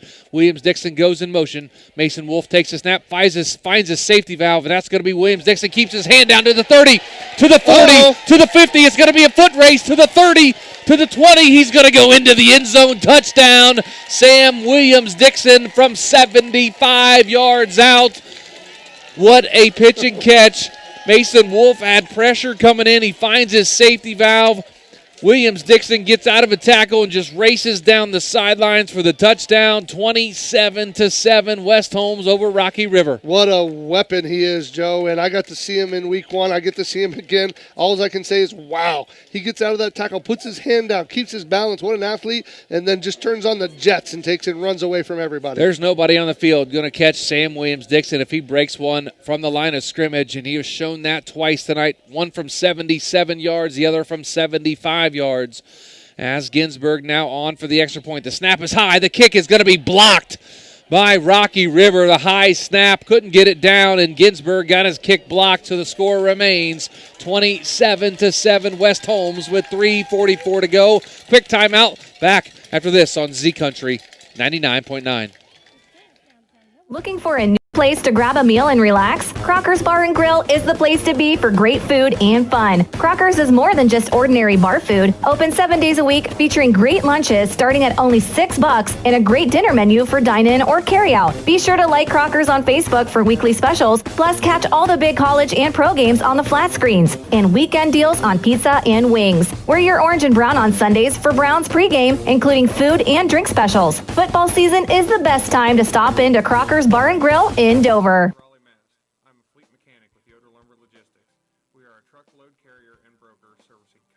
First half, West Holmes 27, Rocky River 7. The last play was a Sam Williams-Dixon 77-yard touchdown reception from Mason Wolf as the little slow line drive squib kick fielded by number 8 for Rocky River. That is Michael Summers, and he just drops on it at about the 31-yard line. That's where Rocky River will take over. 1st and 10 with 3:43 to go here in the first half. West Holmes 27, Rocky River 7. Beautiful night here from high school football, week 13 of the high school football season, with a regional championship game appearance on the line for next week. A regional finals matchup next week on the line for these two teams tonight between Rocky River and West Holmes. Rocky River comes out in an I formation. They're going to fake the handoff to Beebe as Spees rolls out, going to get pressure. Now comes here to the near side, makes one guy miss out here to the 35 and gets shoved out of bounds at about the 41-yard line. That's going to be enough for an Adams board first down. Tucker Kaufman, the 5'8", 155-pound senior, bumps him out of bounds there. But if you're the Knights defense, you got to get a stop here, Joe, because if you remember, they won the toss, took the ball, so the Pirates are going to have the ball coming out. So you have to get a stop. Yeah, get a stop here and keep them off the scoreboard, even though you lead 27-7 with 3:35 to go here in the first half between West Holmes and Rocky River. Again, a scoreboard update thanks to Kime in Charm. The Dover Tornadoes lead 7-0. It was a Connor McGarry 7-yard touchdown run for the Tornadoes. The handoff to Masad. He's on around the far side to the 45 and gets drug down at about the 50-yard line. That's going to be very close to a first down. Going to be short. Going to bring up second down. It's going to be short. Right now, you got to give the veteran Pirates credit. They're down 27-7, but they're still winning first down here. The Pirates got to win first down. They can't let them get 8-9 yards on first down and expect to win the drive. 3:10 to go here, first half. West Holmes 27, Rocky River 7. They come out in a single back with two receivers here on the near side, one on the far side. Spees has 22. Stan Hewler goes in motion. The handoff to Beebe off the right side of that offensive line and gets all the way out past the 40-yard line into West Holmes territory. Going to be an Adams board first down, 1st and 10 at the West Holmes 38-yard line. The Pirates pull left guard, number 57, Jack Harriman. He's 5'9", 215 pounds, and the way the Beebe brothers hit the hole, that's just enough to pick up the big first down. Chardon leads Canfield 14-7. That game's at the half. Parma Heights Holy Name leads Padua Franciscan 13-7 in the second. Shotgun is going to be a Spees. Takes off with it, breaks out of a tackle, gets shoved down inside the 20-yard line to about the 18-yard line. Braden Spees with a nice run for Rocky River. Garrett Eastep and Sam Williams-Dixon on the stop, but that's not what you want if you're Zach Golick's defense. You're giving up big chunks of yards here with 2:28 to go in the half. You have to get a stop here if you want to steal all the momentum. 1st and 10 inside the Little Caesars red zone at the West Holmes 18-yard line. Two receivers here on the near side, one on the far side. As Hewler goes in motion, they're going to hand off to Beebe. He's off the right side, gets out of one tackle out to the 15, and down inside the 10-yard line. Man, he has some explosive speed when he turns that corner. He does. They pull Herman again there, the left guard, but the bounce there by Beebe, he has some wheels, gets to the outside and picks up another 9 on first down, and they're threatening the end zone here with the ball inside the 10-yard line. 2nd and 1 inside the 10 at the 9-yard line. In a foot race, who you taking, Sam Williams-Dixon or Beebe? Oh, I'm taking Dixon, but Beebe is impressive at 200 pounds how he can hit the hole. Receiver split here to the near side and one on the far side. Now Hewler, the tight end, shifts to the other side of the formation. I formation, Beebe. The ball is given to him, and he's at the 5, into the end zone. Touchdown, Rocky River from 9 yards out to cut the West Holmes lead to 27-13. That time they pull the right guard, Charlie Sobel, the 6'2", 245-pound offensive guard there. The right guard, he pulls right, and Beebe hits it backside, catches the Knights linebackers off guard, gets it into the end zone. So a 9-yard touchdown run from Tommy Beebe, the 25th on the season for the senior tailback of the Rocky River Pirates. They're going to have a extra point with Mac Masad, their kicker. He is 45 of 50 on the season. Field goal long of 47. This guy has a hammer on that right leg as he is going to line up. The snap, the hold, the kick. It is up, and it is good for Rocky River, and they cut into the lead once more. West Holmes now 27, Rocky River 14. Travis, not what you wanted if you're West Holmes defense getting ready to go to the half. No, you're up 3 scores, and you kick the ball off to them with 3 and change to go, and they drive the majority of the length of the field, put it in the end zone. You got to remember, 29 to go. We talked about this. The Pirates get the ball coming back out. If you're the West Holmes Knights defense, that's not what the doctor ordered. A quick time scoreboard update. Dover leads Kinston 7-6. That's right, Kinston gets into the end zone 7-6 in the second quarter. Here, West Holmes leads Rocky River 27-14. Chardon leads Canfield at half 14-0. Parma Heights Holy Name up on Padua Franciscan 13-7. And of course, our game tomorrow night, folks, the Garraway Pirates and South Range Raiders from Louisville High School. Our pregame will start at 6 o'clock and kick off at 7. With myself, Travis, and Shannon Thomas on the sidelines for us tomorrow night from Louisville High School. Going to be a good one in Division 5, Region 17, with a trip to the regional championship game on the line in that one. Going to be a fun game. The Pirates come in undefeated like West Holmes does here tonight. It's going to be a fun game tomorrow night. Join us on our YouTube channel, Big Z Sports. Check us out on 99.9 WTUZ as well tomorrow night between the Pirates and Raiders at 7 o'clock. The kickoff, it's going to be a high pooch kick, and it's going to be fielded at about the 25. He's up here to the 30, to the 35, to the 40. And he breaks out of a tackle to the 45, does Tucker Kaufman out here to midfield. Great return from Tucker Kaufman. Gets inside Rocky River territory at about the 49-yard line. With 1:21 to go here in the first half. West Holmes 27 and Rocky River 14.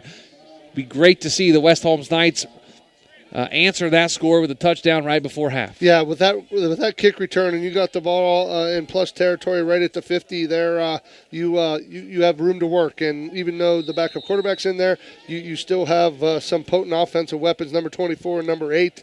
And I look for the West Holmes to be very aggressive here, the Knights. Two receivers on each side of the field. Twin stack. We're going to have a false start by number 10, Kaufman. Tucker Kaufman took off just a step early, tried to play it off, but the official caught him and said, nope, go backwards, 5 yards, young man. It's going to bring up 1st and 10 at their own, or 1st and 15 now at their own 45-yard line. West Holmes goes backwards on play number 1. They stay in the pistol formation, 2 receivers on each side of the football field as Shear is in the backfield with Mason Wolf. They hand off to Shear. He's off the right side, gets close to the 50-yard line. They're going to say his forward progress was stopped at about the 48-yard line, going to bring up 2nd down. Number 6, Trent Devenall up there with the tackle for the Knights. Whatever they called there with the twin stack, what they did, Joe, is they didn't huddle. They lined up and ran it, so Coach Gardner liked whatever call he had. Under a minute to go here, first half. Mason Wolf takes a snap. Shotgun formation. He's looking, finds Williams-Dixon and almost catches it. Does Sam Williams-Dixon, but it bounces off of his right hand, and he can't haul it in. Brings up 3rd and 12 now from their own 48-yard line. Under a minute to go with 50 seconds to go here in the first half. Coming up, don't forget, folks, our First National Bank of Denison halftime report back in the Hartzler's Quality Housing Studios with Chris Kale and Nick McWilliams. They will check in with Josh Lewis up at the Dover and Kinston football game up at Twinsburg High School. That's a good one here. As it's last I saw, it was 7-7 between those two football teams getting ready for halftime as well. 3 receivers here on the near side. Wolf takes a snap, gets pressure from the far side, and it's going to be an incomplete pass as Mason Wolf takes a shot from number 22, Stan Hewler, the defensive end, and he was able to get the football out just in time. Yeah, Hewler there coming in with bad intentions, Joe. Comes around the corner, and Wolf didn't see him, but fortunately gets rid of the football and doesn't take the sack, but they're going to have to punt it away back to the Pirates. Guys, I'm a little surprised that they threw the ball in those last 2 plays. With those 2 stops, there's still 47 seconds left in the first half. Rocky River could get down the field again. The snap back to Ginsburg, the punter. He gets it. High, wobbly kick. As it is going to take a bounce and be downed inside the 25-yard line to about the 23-yard line with 36 seconds to go. West Holmes leads 27-14. I look for the Pirates to keep it on the ground here, maybe learn a little counter with one of the Beebe brothers, and if they break one, the other option is, they got that big leg. They're going with the wind this way, Joe. They might try to throw the football and get down in range. The flags are about 3/4 of the way out on the goalpost. It's a little windy down there still. Adam Saweski, I know you're battling the wind. Your back's into it, but there is some wind on the field. Absolutely, and that's another thing to keep in mind with the Rocky River kicker. He's got a leg, so they only need to gain about 25 yards here. It's going to be a handoff to Beebe up to about the 26-yard line. Going to be a timeout on the field. Looks like Rocky River will take a timeout. We'll keep it right here. West Holmes 27, Rocky River 14, just under 30 seconds to go. Rocky River will have it 2nd and 10 at their own 26-yard line. But, in the huddle, what's Zach Gardner saying to his team? Well, nobody behind you. DBs, your job is nobody behind you. Don't give up the big play. Tackle in the open field. Corral him. Turn him back inside where all your buddies are. Don't let him get down the sideline. You saw what happened when Sam William Dixon gets the corner. You can't give up the corner here. You can't let anybody down the sidelines and get out of bounds. They're going to try to throw it and get out of bounds, and because they only have one timeout, Joe, so they're going to try to attack the edge of the field. Reset the scoreboard for you. 29.9 seconds to go here in the first half. West Holmes 27, Rocky River 14. West Holmes with 2 timeouts, Rocky River with 1. They have it 2nd and 8 at their own 26-yard line. They come out in a shotgun formation. 2 receivers here on the near side. Getting pressure from up the middle is Spees. Looking, has a receiver over the middle of the field. That's going to be picked off by Sam Williams-Dixon at about the 40-yard line. Breaks out of a tackle inside Rocky River territory to the 35, to the 30, to the 20. He's going to take this back to the house, folks. And he is actually going to get stopped short. I was a little premature. Late penalty. And really late penalty. Really late penalty flag comes out. Sam Williams-Dixon almost took that back to the house. Looks like it's going to be an unsportsmanlike conduct on Rocky River against number 47, John Beebe. And that's going to be 1st and goal at about the 1-yard line for Sam Williams-Dixon. I guess I learned my lesson. You don't call it a touchdown until they signal it a touchdown, as he was tripped up just short of the goal line. But he had the momentum to get into the end zone. That would have been a huge pick six, but they have it 1st and goal. And they still have 2 timeouts, so plenty of time to run a couple of plays. They do have 2 timeouts, and it's going to be half the distance to goal on that penalty, Joe, on the unsportsmanlike. So it's going to be the ball just inside the 3-yard line, and you're going to have at least a couple cracks out of here with 10 seconds. 1st and goal at the 3-yard line for the West Holmes Knights. I would expect 24 to get the football here. You can still run with your 2 timeouts here, but it looks like they're going to go in the spread formation or maybe into the pistol. We'll see. Looks like a shotgun. 2 receivers on the far side. 1 here on the near side is E-Step. Sam Williams-Dixon in the backfield. Brett Shear in there as well. Sam Williams-Dixon goes out. They're going to throw a lob pass to Garrett E-Step. It's into the end zone. Touchdown. West Holmes scores. Mason Wolf to Garrett E-Step. 33-14, West Holmes. That's why you play to the final whistle there, Joe. Spees pulled up, tried to throw that ball. Sam Williams-Dixon looked like a center fielder there, caught it, takes it back to the 3-yard line. You get the penalty. They like E-Step on the fade there. Touchdown, Knights. With 6.5 seconds to go here in the first half, West Holmes 33, Rocky River 14. That was a 3-yard touchdown pass from Mason Wolf to number 8, Garrett E-Step. And now Ginsburg on for the extra point. The snap, the hold, the kick. It is up, and it is good for West Holmes. 34-14. West Holmes all over Rocky River. Yeah, what a change of events. We talked about getting a stop there, Joe. They not only get the stop, but they get the interception and take it back. Now they stole all the momentum back, Joe. They took the momentum. They go down and score. 6.5 seconds left in the half. Barring something crazy, they're going to take all the momentum into the half. The Pirates get it coming out. Head down to the sidelines and talk with Adam Soweski. This trip to the sidelines brought to you by Crockers in Dover. What an interception by Sam Williams-Dixon, and then a beautiful throw from Mason Wolf to Garrett E-Step. Absolutely. Coach Gardner, if you would have asked him what could we do here to make this half end perfectly, I think he would have said just that. Sam Williams-Dixon with a nice pick, almost takes it to the house, and then a beautiful fade into the corner for Garrett E-Step from Mason Wolf. Yeah, beautiful throw by the junior quarterback, Mason Wolf to Garrett E-Step. We saw a play like that early in the season where Garrett E-Step almost looked like he mossed somebody going up. Yeah, I videoed that. Yes, you did. That's why I brought it up. So onside kick. And there is an onside kick, and it looks like the West Holmes Knights have it, and they do. As Zach Gardner trying to add extra points here in the end of the first half. Only 6.5 seconds to go, though. They're going to have to heave it into the end zone to try to get more points on the board here to end the first half. If you don't heat it in, you got to get it to 24 in space, Joe. They onside kick here just to not let them get a return or any momentum, but it's a little risky there because we saw the leg of Masad. If the Pirates recover it and get one pass out of bounds with that timeout, they could have kicked a field goal. Knights football, though.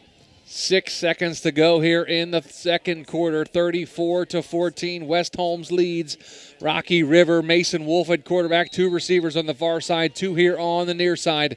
Brett Shear in the backfield with his quarterback, Mason Wolf, as he looks over to the sidelines to head coach Zach Gardner. Wolf takes a snap, looking. They pump one way, fires back here on the middle screen to Sam Williams-Dixon. Out here to the 45-yard line, gets out of a tackle, and that's going to do it for the first half. But we have a good one in store for the second half as we are at halftime. West Holmes 34, Rocky River 14. Stay tuned, folks. Our First National Bank of Denison halftime report with the guys back in the studio. And that's coming up after this timeout. Hey, again. Guys, hold up.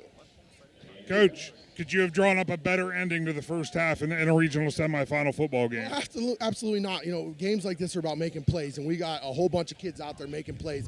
And when you can make plays like that, you're going to find yourself in a halftime lead. Well, good luck in the second half, Coach. Thank you.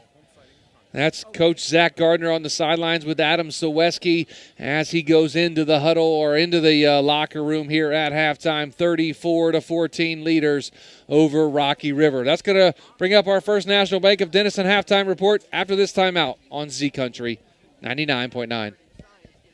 The Alcohol, Drug Addiction, and Mental Health Services Board of Tuscarawas and Carroll Counties is an agency established for the purpose of planning, funding, monitoring, and evaluating contracted mental health, alcohol, and drug treatment services. Services across 4 local agencies are available for county residents regardless of ability to pay. Mental health and physical health are connected, and taking care of both is a requirement for your well-being. Go to adamhtc.org for more information. Adams Board, supporting your journey to wellness.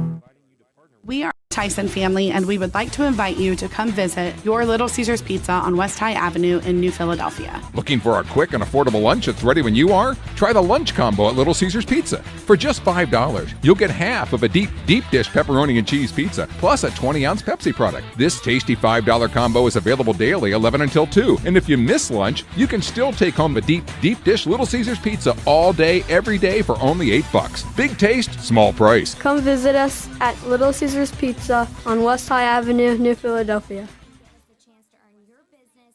Powered by Purpose at Kent State University, Tuscarawas. Kent State Tusk offers over 30 bachelor's and associate degrees. We have over a dozen athletic programs, including basketball and volleyball. Student life is diverse with over 20 extracurricular student clubs. Our nursing and technology programs are some of the most sought after in the area. Staying local is the most cost-effective way of obtaining your degree. Define your own success. Powered by Purpose at Kent State University, Tuscarawas. Hey there, sports fans. When it comes to taking care of the vehicle that transports your team, you expect it to be done with speed and accuracy. This is Phil Miller from the Parkway Quick Lane. When it comes to servicing your team's vehicle, let my team at Parkway Quick Lane deliver you the winning combination to keep your vehicle on the road and safe. If your vehicle needs to get off the sideline and back in the game, visit the Parkway Quick Lane for your next service appointment.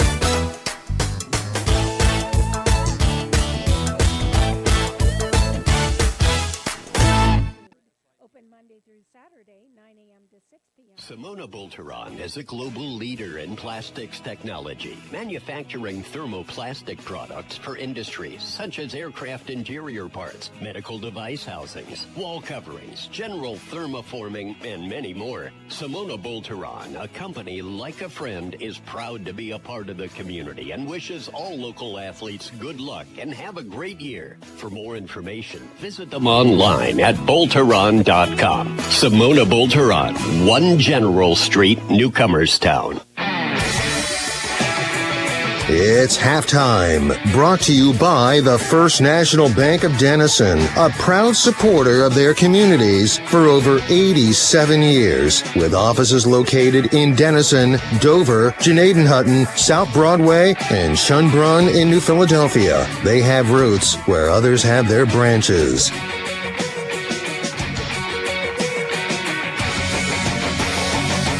Welcome into the Big Z Sports First National Bank of Denison halftime report in the game that you are listening to live on the airwaves and streaming on YouTube. The West Holmes Knights all over Rocky River 34-14 at the half.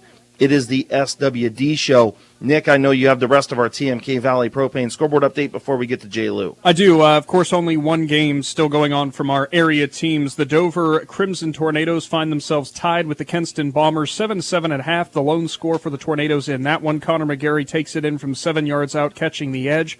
Some other games to keep track of. Of course, the winner of that Dover-Kenston game will go on to take on the winner of Chardon and Canfield. The Hilltoppers lead 14-0 in that contest. As for the game tonight, the West Holmes Knights and the Rocky River Pirates, the winner of that one takes on the winner of Parma Heights Holy Name and Padua Franciscan. Holy Name leading that contest 13-7 at the half. So that is a look at our scoreboard update for this hour. And Chris, I got to be honest with you, talking about our game that's going on here tonight.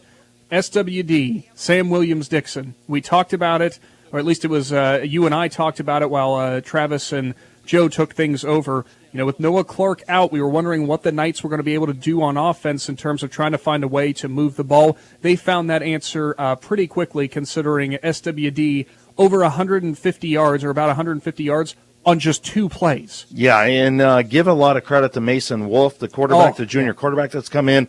He's done a really nice job. Did have the one turnover, but not hurting them right now. Let's head to the field for a Lehigh Ensley Insurance Live Look-In.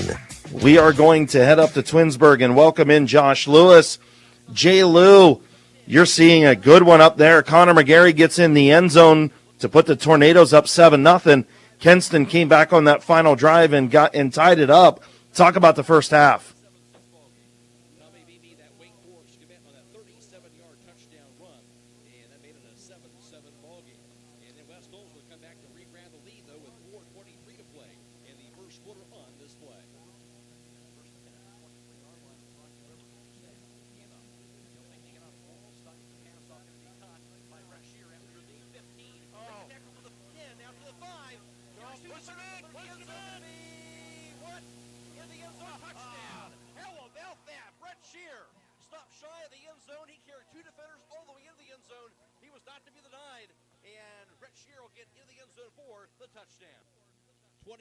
Touchdown pass by Mason Wolf to Brett Shearer. Jay Lou, something I noticed looking at the stat sheet for the Dover Tornadoes here at halftime, T.C. Mulk has not rushed the ball yet to this point, only thrown 3 passes. So we know he has the ability at the quarterback spot to stretch the field. Do you think they might be looking to do that a little bit more in the second half?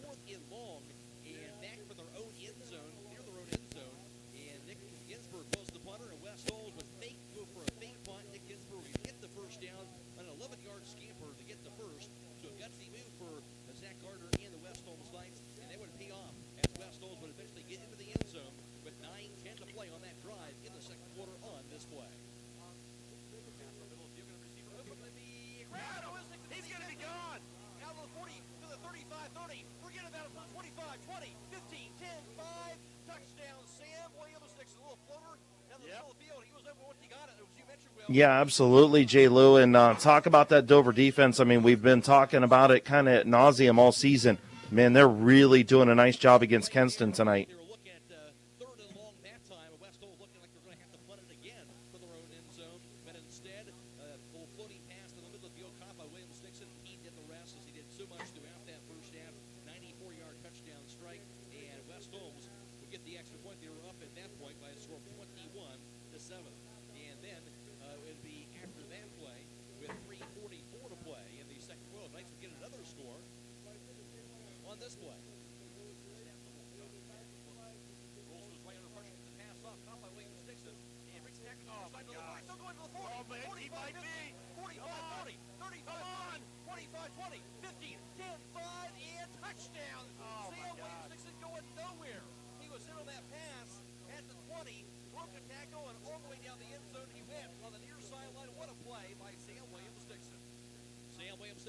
Josh, kind of seemed like Kenston's quarterback maybe at various times this season has the ability to move the pocket and get out of there. Dover Tornadoes have been really good this season at creating pressure.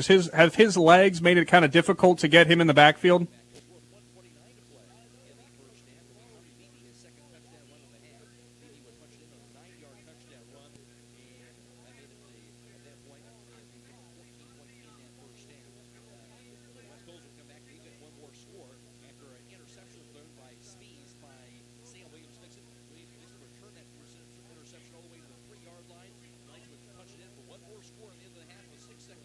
Well, Jay Lou, thank you very much for going all the way up there and covering that game tonight. We will try and talk with you, when we get down towards the end of our game, if it's still around. We may even call you on your way home if your game gets done early, okay? Thanks, Jay Lou. Be careful.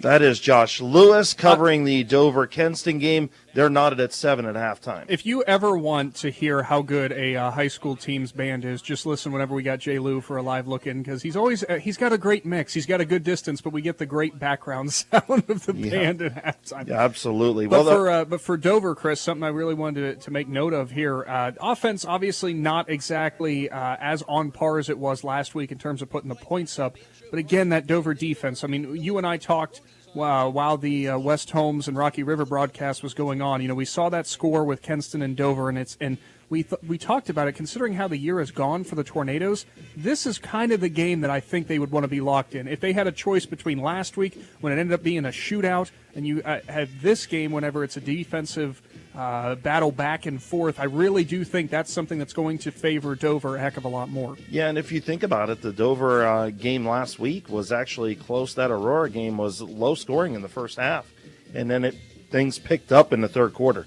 We're going to go ahead and take a break on the First National Bank of Denison halftime report. We'll come back with another scoreboard update right after this. The First National Bank of Denison Sammy Sue's Barbecue on Front Street in Dover offers a menu full of house-smoked meats, including choices like ribs, chicken, steak, and pork. Sammy Sue's takes pride in knowing that everything on the menu is made fresh in their kitchen with the freshest ingredients. Sammy's also offers a variety of specials all week long, including the popular wing nights every Tuesday and Thursday. Find Sammy Sue's Barbecue on Facebook for a full list of daily specials and everything they have to offer. Hey, if you're looking for a great pie, then call up mi amigos at the Pizza Parlor in Sugar Creek. They start with the homemade crust, topped with their own pizza sauce, and then some generous portions of fresh toppings. Try the Pizza Parlor Deluxe or the ATM with all of the meats, or make up your own pizza. They also have subs, fish, chicken, and more. The Pizza Parlor, Dover Road, Route 39 in Sugar Creek. Give them a ring at 330-852-4888. That's 852-4888. Trained with the rest, it's time to train with the best. NST Sports Performance offers athletes the ability to take their training to the next level. NST works with athletes and teams ages 6 through professional, focusing on speed, vertical, strength, power, and injury prevention. NST enhances these components by utilizing... Are you looking for a local propane supplier? TMK Valley Propane would like to offer you our hassle-free guarantee. We can provide you excellent service with automatic fill options, budget plans, and easy delivery. Let TMK show you how we take the hassle out of your winter heating needs. Give us a call today for a free site evaluation, 330-897-3911. All the way with TMK, service with a personal touch. Bourbon masterpiece that you eat. Download the Wendy's app for delivery of this great new flavor and more today. We got you. At participating Wendy's, delivery may vary by location. Prices may be higher than a restaurant. Delivery fees may apply. Wendy's app registration required. When heading to any event this fall and you're in the McCully Drive, Urexville area, the place to stop is 922 Drive-Thru for all of your on-the-go needs. They carry drinks, snacks, and all the necessities with convenient hours of 9 a.m. to 10 p.m. Monday through Thursday, 9 a.m. to 11 p.m. Friday and Saturday, and 9 a.m. to 9 p.m. Sunday. 922 Drive-Thru is there for you. Also serving your needs at the Shortstop location in Urexville and CJ's Drive-Thru in Denison. Every sports fan enjoys seeing that big collision on the football field. But what's not so enjoyable is when your vehicle is involved in a collision or an automobile accident. That's where Gillen Body Shop on Cary Avenue in New Philadelphia can help. Gillen Body Shop offers an experienced staff that does the job right the first time and backs all their work with a 100% guarantee on all completed repairs. When unpredictable repairs from an auto accident are needed, make the right choice and contact Gillen Body Shop. Gillen Body Shop. Find them on Facebook or stop by Cary Avenue in New Philly. Since I've been with Kaufman, the last 4 years has been incredible. They've given me the resources and the knowledge to grow my business. I actually just got the position of accounting assistant, so I've been able to move up in the company. Kaufman is a community of service representatives. We are not a company of sales agents. The service aspect is number one.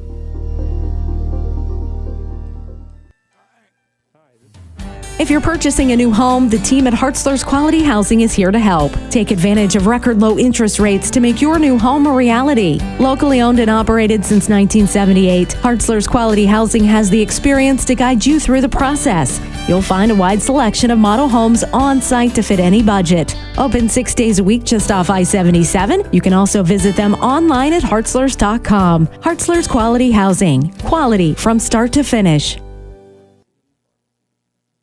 6 as well. So big game from Williams-Dixon. We'll see what West Holmes does in the second half. Other games, Kenston and Dover tied 7-7 at the half. Connor McGarry has the lone score for the Tornadoes in that. Been a bit of a defensive battle there, as you heard from Josh Lewis up there in Twinsburg for that contest. Games to keep track of because, of course, they have direct relation to our games tonight. In terms of West Holmes and Rocky River, the winner of that one goes on to take the winner of Parma Heights Holy Name and Padua Franciscan. Holy Name leads 13-7 at the half. Elsewhere, D3 Region 9, Chardon leads Canfield 14-0. Of course, the winner of that game goes on to take on either the Tornadoes or the Bombers. Yes, and don't forget, tomorrow night, the number 3 seed Garaway Pirates will take on South Range from Canfield. They're the 2 seed. Both teams come in at 12-0. That game starts at 6 o'clock, pregame at 6 o'clock, kickoff at 7, right here on 99.9, streaming online at WTUZ.com, and, of course, the live stream on YouTube. Just one quick thing to touch upon with that. We're talking about D5 Region 17, 12-0 South Range, 12-0 Garaway, 11-0 Kirtland, 12-0 Garrettsville Garfield. Yeah. Are you kidding me? Yeah, I know. Let's talk about the West Holmes Knights. Sam Williams-Dixon, a 5-yard TD run, got the scoring underway. Then Mason Wolf, the backup quarterback, the junior, he hit Brett Shearer for a 23-yard TD. There was a fumble recovery at the 2-yard line to end the first quarter from West Holmes. They stopped, they stopped Rocky River from going in the end zone there. Then Wolf hits SWD for a 77-yard touchdown. Owen Jeffries with a pick. Then Wolf turns around and hits SWD for a 75-yarder. Then SWD comes back, gets an interception that leads to a Wolf to E-step 3-yard touchdown to end the half. All you need to know about how this game is going right now and the confidence that's being shown by that West Holmes Knights coaching staff in their team is the fact that they were pushed all the way back to their own goal line and faked a punt with Nick Ginsburg, who ran it and got the first down. Granted, they went backwards on the next play, but then it set up that long touchdown pass to Sam Williams-Dixon. So it just shows what the Knights believe in themselves right now. You want to talk about some fortitude from the coaching staff right there. Goodness. Faking a punt at your own 2-yard line. Yeah. Are you kidding me? Ginsburg standing on his own 2, scampering up past the 12. Oh, my goodness. All right, that's going to wrap up our First National Bank of Denison halftime report. We are going to head back to Lodi with West Holmes leading Rocky River right after this timeout. Sammy Sue's Barbecue on Front Street in Dover offers a menu full of... Hi, this is Jan McInturf. For the past 5 years, I have been recognized as one of the top 5 producers in the state of Ohio, according to the Ohio Association of Realtors. I am honored to receive such recognition, and I owe it all to the members of this community who have trusted me for over 30 years with the purchase and sale of their homes. When you're ready to make your move, make the call to McInturf Realty at 330-364-SOLD or find us online at McInturfRealty.net. The certified public accountants at Moore Niedenthal Incorporated believe in the value of relationships. Moore Niedenthal has been in business for over 40 years in your community, helping individuals and businesses grow.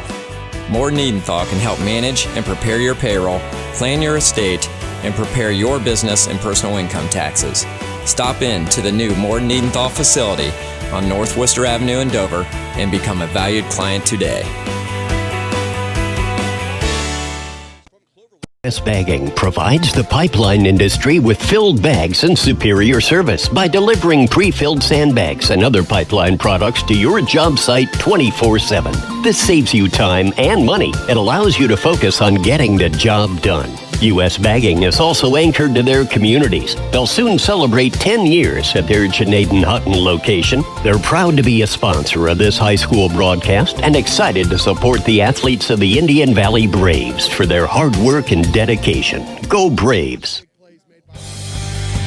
Separate yourself from the crowd and be a rock star at Solid Rock Photos. Hi, I'm Denny Trimmer, inviting you to our new studio home at 128 North Broadway in the heart of downtown New Philadelphia for an unforgettable rock star photo experience. You can learn more online at solidrockphotos.com and all of our social media platforms, or give us a call 330-795-0334. The Alcohol, Drug Addiction, and Mental Health Services Board of Tuscarawas and Carroll Counties is an agency established for the purpose of planning, funding, monitoring, and evaluating contracted mental health, alcohol, and drug treatment services. Services across 4 local agencies are available for county residents regardless of ability to pay. Mental health and physical health are connected, and taking care of both is a requirement for your well-being. Go to adamhtc.org for more information. Adams Board, supporting your journey to wellness. Had 11 yards on his scamper, and Brett Shearer 1 carry of 3 yards. And for Rocky River, they had 21 carries for 171 yards rushing in the first half. So the advantage there for them.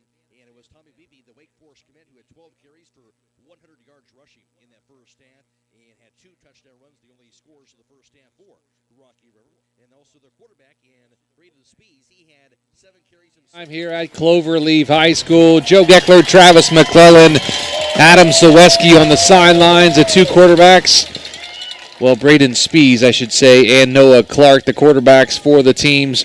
Of course, Noah Clark injured. They are meeting at midfield with the referee to talk about what's going to happen to start the second half, as West Holmes are going to kick the football off to Rocky River. And they are going to be going, Rocky River will be going left to right on your radio dial. But what an exciting first half. Sam Williams-Dixon was electric in the first half. Went from 75 yards to 77 yards out. 2 big electrifying touchdown receptions for the sophomore. Yeah, he's electrifying. He's as advertised. And like we talked about earlier, I got to see him week 1. What an improvement he's made, and he's affected this game both offensively and defensively, Joe. He's absolutely electric. And Travis, what's your thoughts? Obviously, the big news here tonight, Noah Clark unable to play with a right shoulder injury. Mason Wolf, the junior, getting his first career start. Your thoughts on the junior quarterback, the way he played in the first half? He played okay. You know, he showed that sometimes he's big enough for the spotlight, and then he saw sometimes where his inexperience showed through there. But, Zach Gardner obviously had faith in him throwing the ball out of the back of their own end zone there on second down when they were backed up, when they went for the fake punt. But when you got number 24 in the football game, you get it to him and you ride that horse, and that's what they're doing here. Yeah, absolutely. We're going to head down to the sidelines and talk with Adam Saweski. Adam, second half getting ready to kick off. The Knights up by 20. But it's still, I still think this game is going to be closer than that score indicates. Yeah, I got to agree with that. This is a regional semifinal. Rocky River, they earned the right to be here, as did the Knights. But I'll tell you what, Sam Williams-Dixon, he's, the saying, you can't stop him, you can only hope to contain him. Yes. I think that applies. Yeah, I would agree with you there, Adam. That trip to the sidelines brought to you by Crockers. And, if you talk about the biggest play of the first half, what do you think it is? Boy, there's so many. That screen pass that maybe he took to the end zone, the fake punt. I would say the fake punt. The interception. Yeah, for sure.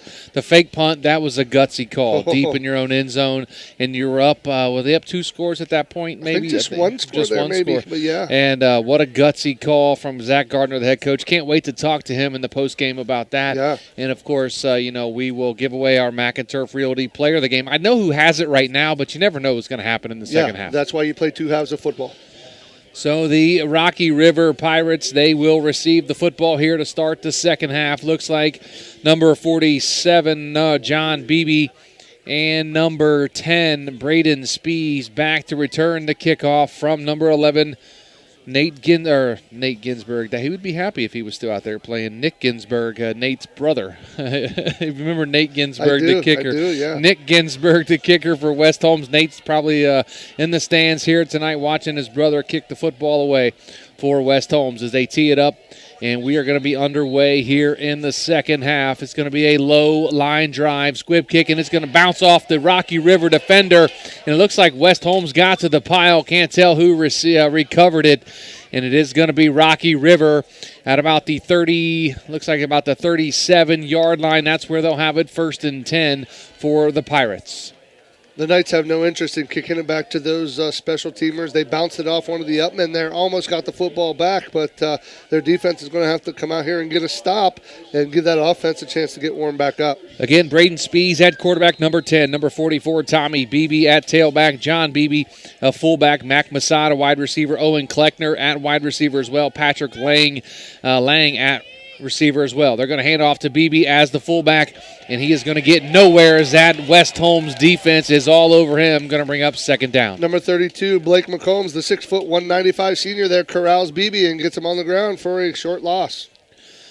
John Beebe has 72 carries, 483 yards, and 7 touchdowns. That's coming into the football game tonight. He's had a couple of runs here tonight for the Pirates, but it's going to be 2nd down and 11. They're going to say he lost a yard on the play, did John Beebe, the junior tailback for Rocky River. Tommy Beebe, the senior, headed off to Wake Forest to play linebacker for the Demon Deacons. Receiver goes in motion, and it's going to be a jet sweep here to Masad to the near side of the field, out to the 40, where he's driven down at about the 43-yard line. Going to bring up 3rd down. That tackle there coming in from his outside linebacker spot, Elijah Baldridge there gets down the line. On the jet, you got to be able to go horizontal. You got to fight towards the sideline. Don't let him cut it up or get the corner. Great job there, Knights defense. Money down here, Joe. 3rd down and 4 for Rocky River. They have it. Now they're going to call it 3rd and 5 at the 43-yard line. 10:45 to go here in the 3rd quarter. West Holmes 34. Rocky River 14. They come out in a pistol formation, 2 receivers on the far side. Left.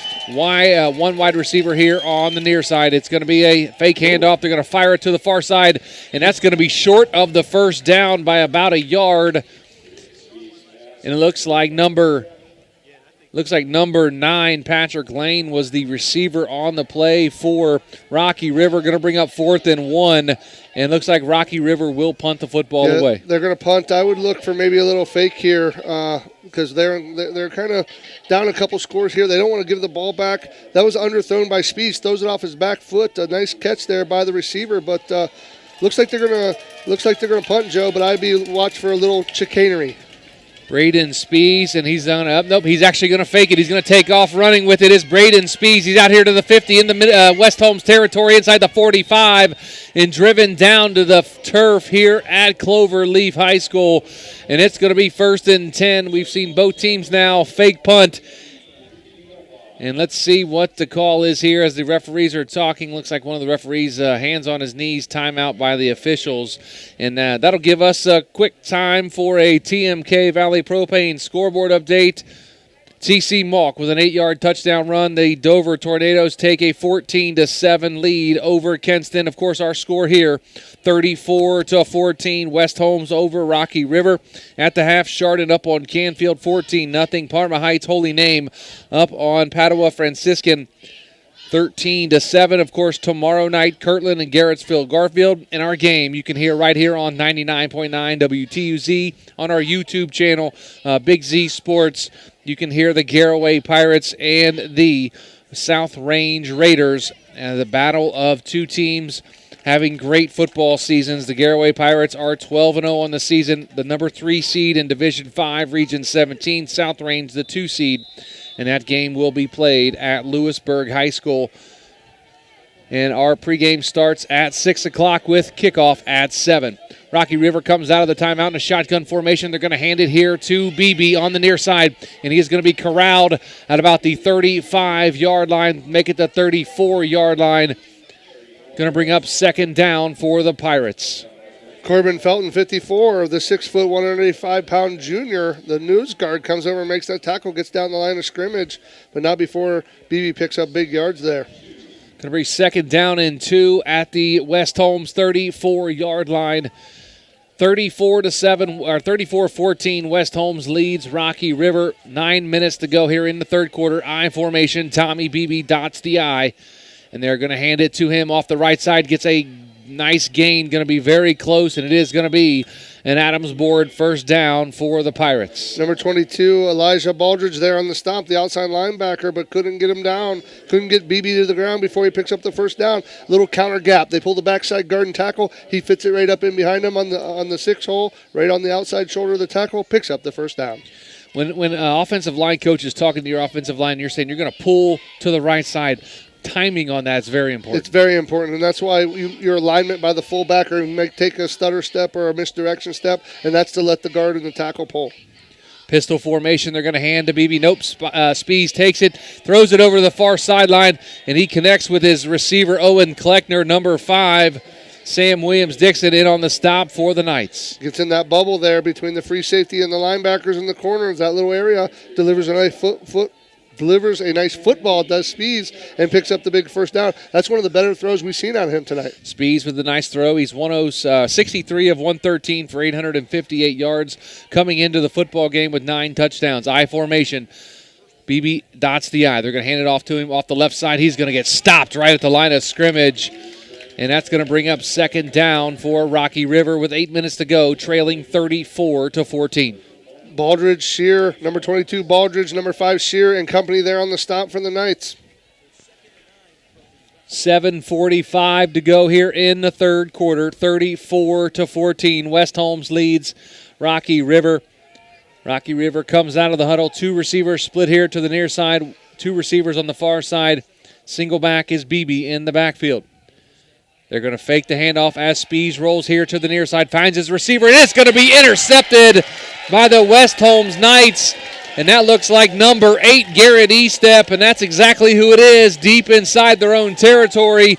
Yet another turnover for the Pirates. They brought Spees on a quarter roll there, and honestly, that was just a late throw. He threw it behind the guy, and it was picked off by Estep. He had him maybe by a quarter step, but you got to deliver in that window on the front side of the chest. It goes to the back shoulder. Estep picks it off. Head down to the sidelines and chat with Adam Zaweski. And Adam, nice play there by Garrett Estep to get the football back for the West Holmes Knights. Yeah, absolutely, guys. He jumped that route, got the ball back for the Knights. Now the Knights, I'm sure, are going to be probably a lot of ground action here to get this second half clock running. Shotgun formation, 2 receivers here on the near side, 1 on the far side. As that 1 on the far side now comes in motion, the handoff to Shear. He's up here to the 5 to the 10-yard line, where he's finally dropped to the turf at about the 11-yard line. That was Brett Shear. Little fisticuffs are pushing and shoving after the play. We'll see if there's any flag. Owen Kleckner in on the stop for Rocky River. A little extracurriculars, but you got to be careful, Joe, especially if you're the Knights, because you're moving on. We do have a penalty on the ground, but if you get booted out of this game, you also have to sit next week, and nobody wants that. It's going to be a dead ball personal foul against Rocky River. That's going to be a 15-yard penalty to add on to the end of the run. That's going to be an automatic first down. Yeah, it's getting chippy out there, and a little extracurriculars. And they get caught, they're going to march at the 15 here, and the Knights get their back from out of the shadow of their own goal line. They're in position to run their full offense. Very important for the West Holmes Knights to keep their cool out there. Like you mentioned, Travis, you get kicked out of this football game, you're not playing next week for the chance to go to the state semifinals. Yeah, you're going to sit next game, and that's the regional finals, barring if this score holds up. So even though there may be a little extracurriculars, you got to be smart and you got to use your head and step away and walk away, live to fight another day. 2 receivers on the far side, 2 here on the near side with Shear in the backfield with quarterback Mason Wolf. Filling in for an injured Noah Clark tonight. Garrett Estep split to the far side along with Tucker Kaufman, Sam Williams-Dixon, and Sawyer Pritt here on the near side. Shear in the backfield with Wolf. Dixon goes in motion, handoff to Shear again out here past the 30-yard line to about the 31-yard line. Brett Shear, the 5'10", 210-pound junior, with a nice gain, pickup, and second down. Number 6, the linebacker Trent Delventhal there on the stop for the Raiders, and the Knights are just confident and confidently, quietly moving the football and churning that clock. 6:45 to go here in the third quarter. 34-14 West Holmes over Rocky River. Shotgun formation, Shear in the backfield. 2 receivers on the far side, 2 here on the near side for the Knights. Wolf takes a snap, another handoff to Shear, and he gets over the left side of that offensive line out close to the 35-yard line, They're going to say he's down at the 34, brings up third down and short for the Knights. It's going to be third and short, and Shear's got the ball on the bulk of this offensive series. And on the stop, number 6, Delventhal there on the stop for the Raiders again. Shotgun, actually a pistol formation. They're going to hand to Sam Williams-Dixon this time. Makes one guy miss, spins out, and gets all the way up close to the 40-yard line. That's going to be enough for an Adams board first down. What impresses me about Sam Williams-Dixon is not his speed, Joe, surprisingly. It's how he fits into cracks there. There wasn't a huge hole there. He got skinny, got through the hole, found that crack, picked up the first down. First and 10 at their own 39-yard line. 5:55 to go here, third quarter. Two receivers here on the near side, one on the far side with Shear and Dixon in the backfield. They're going to fake the Dixon. Wolf rolls out, finds his receiver, Brett Shear, out in the flat, and he's taken down at about the 45-yard line. Looked like the ball popped out, and it did. It looks like the West Holmes Knights were able to fall on it. And luckily there for Brett Shear, the ball was not recovered by Rocky River, as Walker Graham fell on the football for the Knights. That's exactly why you coach your kids to block downfield and run to the football there. If the offensive linemen are just resting, the West Home Knights don't get the football. Their center, Joe, runs downfield, jumps on the football. 5:26 to go here in the third quarter. 34-14 West Holmes. Three receivers here on the near side, one on the far side. Shear in the backfield with Mason Wolf, the quarterback. Now Shear moves out, comes in motion here to the near side. Wolf takes a snap, and it's going to be a little screen out here for Shear. He's got it at the 50, at the 45 to the 40. He's driven out of bounds just short of the 45-yard line, at the 44-yard line for the 46-yard line, or 36-yard line. Wow, they marked him up farther than I expected as Brett Shear gets the football down at about the 36-yard line. That's enough for an Adams board first down. Brandon Spees, the free safety, he comes over and knocks him out of bounds there, but not before he picks up huge yardage on first down for Shear.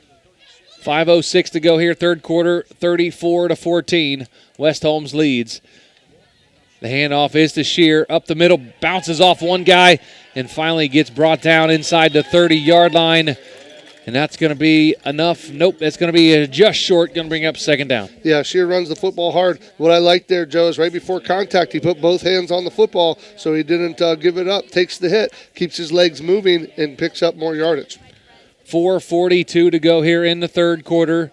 West Holmes 34, Rocky River 14. Second down and 2 from the Rocky River 28-yard line. Pistol formation, Williams-Dixon in the backfield with Mason Wolf, the quarterback. Two receivers here on the near side, one on the far side. As Shear goes in motion, going to hand it to Dixon. He spins out of a tackle, gets inside the 25 to the 24-yard line. That's going to be another Adams board first down. Tackle there by number 60, Charlie Fatal there. And that's what I'm talking about, Dixon, Joe. The defensive tackle grabbed him at the line of scrimmage. He still squeezes forward, gets sideways, drives the football, picks up the first down. First and 10 at the 24-yard line of Rocky River for the West Holmes Knights, leading 34-14 with coming up on 4 minutes to go here in the third quarter. Two receivers into the far side as Shear. Nope, that's going to be Estep goes in motion, and they're going to call a false start on the West Holmes Knights. Little flinch there from the right guard by the Knights, and the umpire caught it, threw the flag. It's going to back him up 5. Sometimes that's all it takes, Joe, is a little flinch. And they catch you with your hand in the cookie jar. 3:50 to go here in the third quarter, 34-14. West Holmes, the hand is to Williams-Dixon, is up to the 25 and drags tacklers all the way down to the 20-yard line. That's actually number 5, Brett Shear, on the carry for the Knights. Powerful carry there out of Shear, and he's fighting for extra yardage. You got to be careful because the Pirates are ripping at the football, trying to get it out, but nevertheless they couldn't. It's going to be second down and 6 here for the Knights. 3:22 to go here in the third quarter. West Holmes 34, Rocky River 14. Second down and 6, just outside the Little Caesars red zone for the West Holmes Knights. Two receivers here on the near side, two on the far side. Shear in the backfield. Now he goes in motion to the far side of the field. It's going to take it, has his receiver Tucker Kaufman, and he takes a shot at the 1-yard line, but hauls in the football. Does Tucker Kaufman, and that's going to be enough for a first down and first and goal at the 1 It's the receiver, a broken coverage, but the safety came over and saved the touchdown for the moment. Yeah, Spees come over from the free safety shot and put an absolute shot on Kaufman or Tucker Kaufman there, right about the half-yard line, and knocks him out of bounds. But not right. Great play design there by Zach Wallach. Zach Gardner. Shotgun formation, a pistol formation as E-Step now goes in motion to the far side. They're going to hand it off to Shear. He gets into the end zone. Touchdown, West Holmes from 1 yard out. Shear really runs the football hard, Joe. He's low to the ground. He keeps those legs driving. He punches it in the end zone. He's their power back. A little thunder and lightning here in the backfield tonight for the Knights. 40-14. West Holmes leads Rocky River with the extra point coming up from kicker Nick Ginsberg. 2:52 to go here in the third quarter. 40-14. West Holmes with the lead. The snap, the hold, the kick. It is up and it is good. And now 41-14. West Holmes leads Rocky River. Going to take a timeout, a Kaufman Realty timeout. Back after this on Z Country 99.9. Pergolini & Sons Equipment Incorporated is your one-stop shop for all your equipment needs. Offering the option to buy, rent, sell, or trade equipment is what separates Dino Rents from everyone else. With pickup and delivery or even field service available in their service department, Dino Rents can handle repairs needed for any make or model. Dino Pergolini & Sons Equipment is located just past Midvale Speedway and can be found on Facebook or contacted at 330-364-8055. Also offering a location in Caddis to better serve you.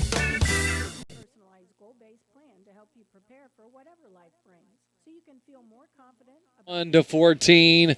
West Holmes leads Rocky River with 2:52 to go in the third quarter. Quick TMK Valley Propane scoreboard update. Dover 21, Kenston 7. And Chardon leads Canfield 20-7 in the fourth quarter. Parma Heights and Padua Franciscan 21-13. Holy Name, they lead Padua Franciscan. And that was our TMK Valley Propane scoreboard. Brett Shear, though, with a 1 yard touchdown run to give the Knights the lead here. Another low line drive kick fielded and finally recovered by number 3, Mac Masad, as it bounced off the up man and he got back to it. But, man, they're very shaky returning those squib kicks. Those are hard to field, especially in the cold, Joe, and you can't really feel your hands. They're coming low and hard. You try to field it like a shortstop, but it's an oblong football. It jumps where it wants to go, and it kicks away from you. And live football, but Masad jumps on it for the Pirates. 2:48 to go here in the third quarter. West Holmes leads 41-14 over Rocky River. As Rocky River comes out, of course, Braden Spees, the quarterback, Tommy Beebe, and John Beebe, the running backs. Looks like Tommy Beebe going to be in the pistol formation with Braden Spees. 2 receivers here on the near side, 1 on the far side. As John Beebe goes in motion, they hand it off to him. He gets out here to the near side, or to the far side to the 30. Cuts back here now to the middle of the field to the 35 and stretches out to about the 40-yard line. Nice run from John Beebe.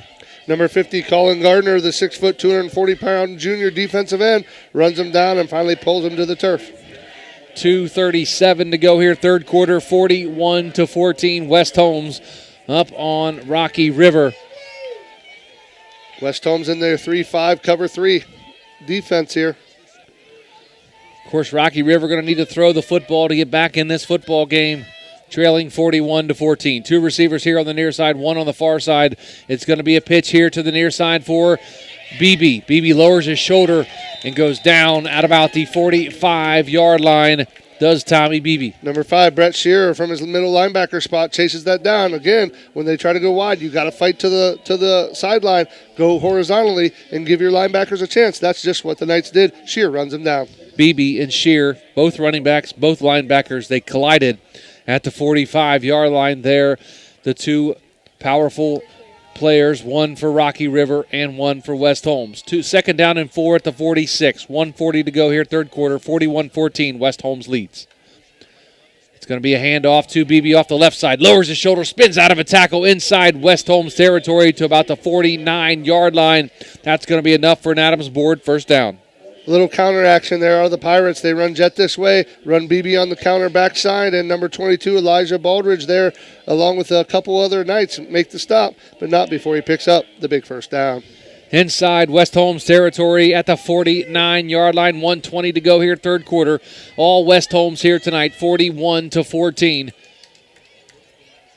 Braden Spees at quarterback.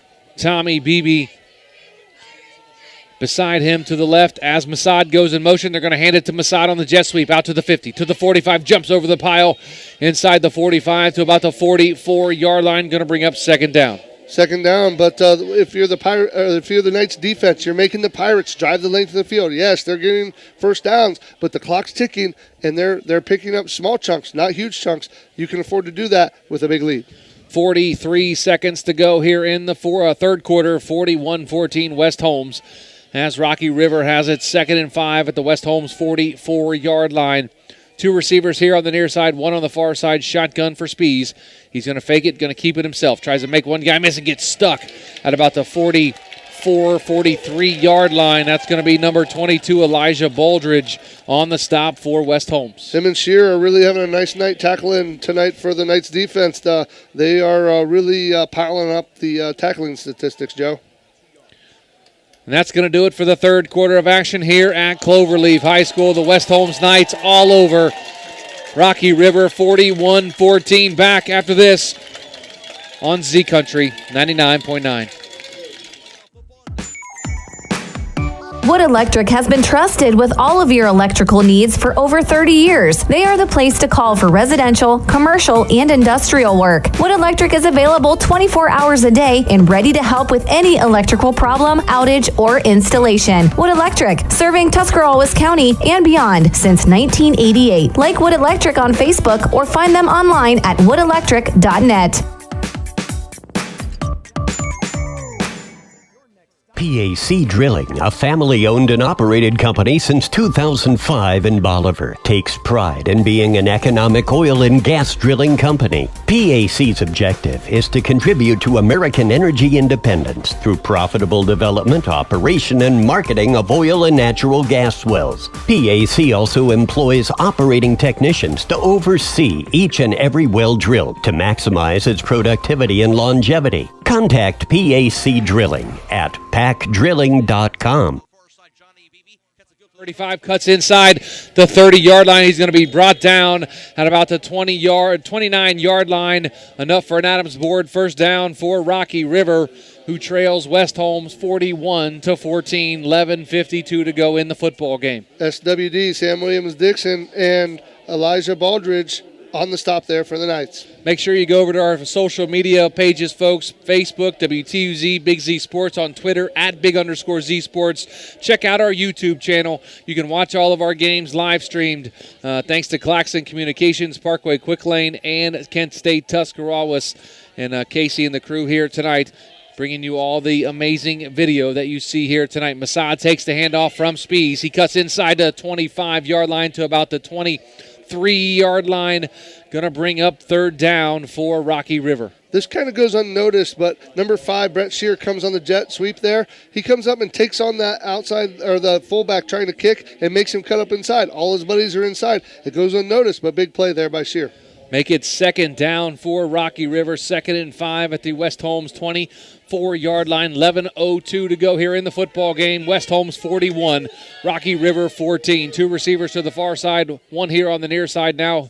Hewer goes in motion to the far side. The fake, Spees keeps it, and he is driven down inside the 20 to about the 18-yard line. That's going to be enough for another first down. They're grinding the football here and moving it, but unfortunately the clock's against them with 10:50 to go in the fourth quarter.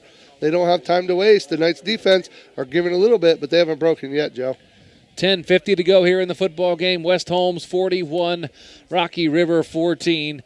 Rocky River has it 1st and 10 at the West Holmes 18-yard line inside the Little Caesars red zone.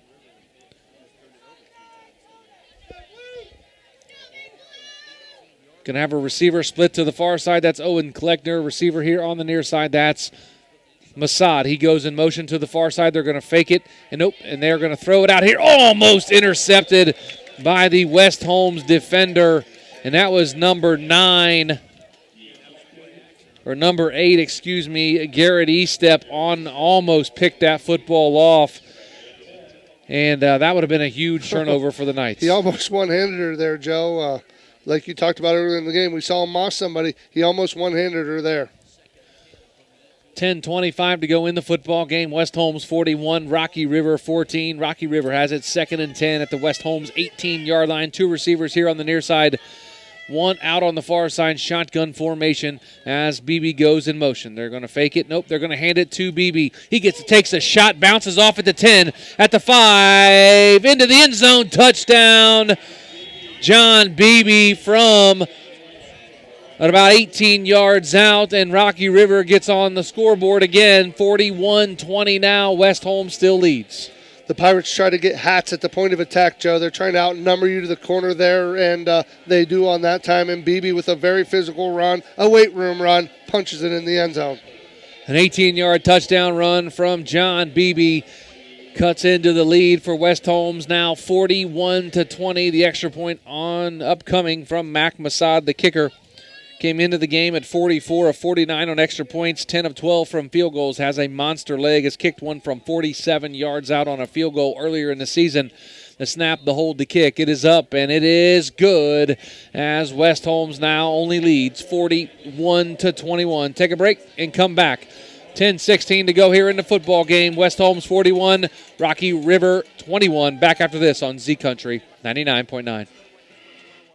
Hey, if you're looking for a great pie, then call up mi amigos at the Pizza Parlor in Sugar Creek. They start with the homemade crust, topped with their own pizza sauce, and then some generous portions of fresh toppings. Try the Pizza Parlor Deluxe or the ATM with all of the meats, or make up your own pizza. They also have subs, fish, chicken, and more. The Pizza Parlor, Dover Road, Route 39 in Sugar Creek. Give them a ring at 330-852-4888. That's 852-4888. Travis McClellan. 41-21, West Holmes leads Rocky River with 10:16 to go here in the football game. TMK Valley Propane scoreboard. Dover still leads Kinston 21-7 in the fourth quarter. Of course, we're 41-21. West Holmes. Chardon leads Canfield 27-7. And Holy Name, they lead Padua Franciscan 21-13 in the third quarter. So the West Holmes Knights will get the football back. Look like they're going to do an onside kick, and they are, and West Holmes ready for it as they receive the football right at midfield, and that's where they'll take over. 1st and 10 at the 50. Yeah, you got to try that. If you're the Pirates, you got to try to get the ball back. You haven't stopped really West Holmes offense all night really. So you try the onside kick. Unfortunately, negative side of that is the Knights recover right at the nose of the 50-yard line. Head down to the sidelines and chat with Adam Soweski. And Adam, it looks like it's been a heavy dose of Brett Shear here in the second half. Sam Williams-Dixon did all the damage in the first half, but Shear getting the load of the carries here in the second half. Yeah, I'll tell you what, though, it makes it very challenging on the Rocky River defense because Sam Williams-Dixon is that shifty fast back, where Brett Shear's more that power back, a little harder on the defense. Dixon goes in motion here to the near side. They're going to hand it off to Shear. Off the left side, breaks out of one tackle out here to the 45, almost to the 40-yard line. They're going to say the 41-yard line for Brett Shear. Bring up second down. You use Williams-Dixon there as a decoy. You bring him in motion, hit Shear on the backside, and 9 yards on first down is just what the doctor ordered. You got to stay honest with Sam Williams-Dixon because you stop covering him. Guess what? They're going to throw it to him. He's going to take it to the house. If you can move the linebacker just a step, you win and give your offensive line a chance to get up there and get a seal on him. 9:43 to go here in the football game. West Holmes 41, Rocky River 21. Shotgun formation. 2 receivers here on the near side, 2 on the far side with Shear in the backfield. E-step goes in motion across the formation. The hand is to Shear out to the 40-yard line, inside the 40 to about the 38-yard line, and that's enough for an Adams board first down. Churning time and churning the sticks. They're moving both, Joe, and that's just what Zach Gardner wants to do. He doesn't have to show anything fancy here. He just has to grind it out, put the game on his fullback and his offensive line, and they're going to do exactly what they want to do until the Pirates prove they can stop them. 9:13 to go here in the football game. West Holmes 41, Rocky River 21. 1st and 10 at the Rocky River 39-yard line. Shotgun formation, 2 receivers here on the near side, 2 on the far side. Shear in the backfield for West Holmes.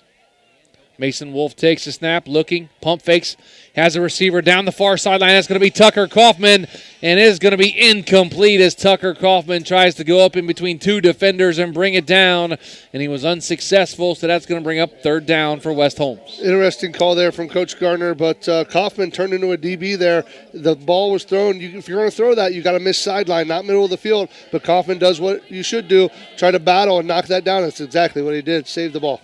Mason Wolf in at quarterback for the West Holmes Knights tonight for an injured Noah Clark who was dressed but will not play, according to Zach Gardner. 8:47 to go here in the football game. 41-21 West Holmes. Williams-Dixon goes in motion. The handoff is to Williams-Dixon, and he is going to get dropped in the backfield for a loss, bring up third down. Number 44, Tommy Beebe there on the stop from his linebacker spots, gets in there in the backfield, goes horizontal, and gets Williams-Dixon to the ground. Third down and 11 here for the Knights on the churning clock. Third and 11 at the Rocky River 41-yard line. 8:20 to go here in the football game. Two receivers split to the far side, now three as Williams-Dixon comes split here to the near side. Shotgun formation for Mason Wolf.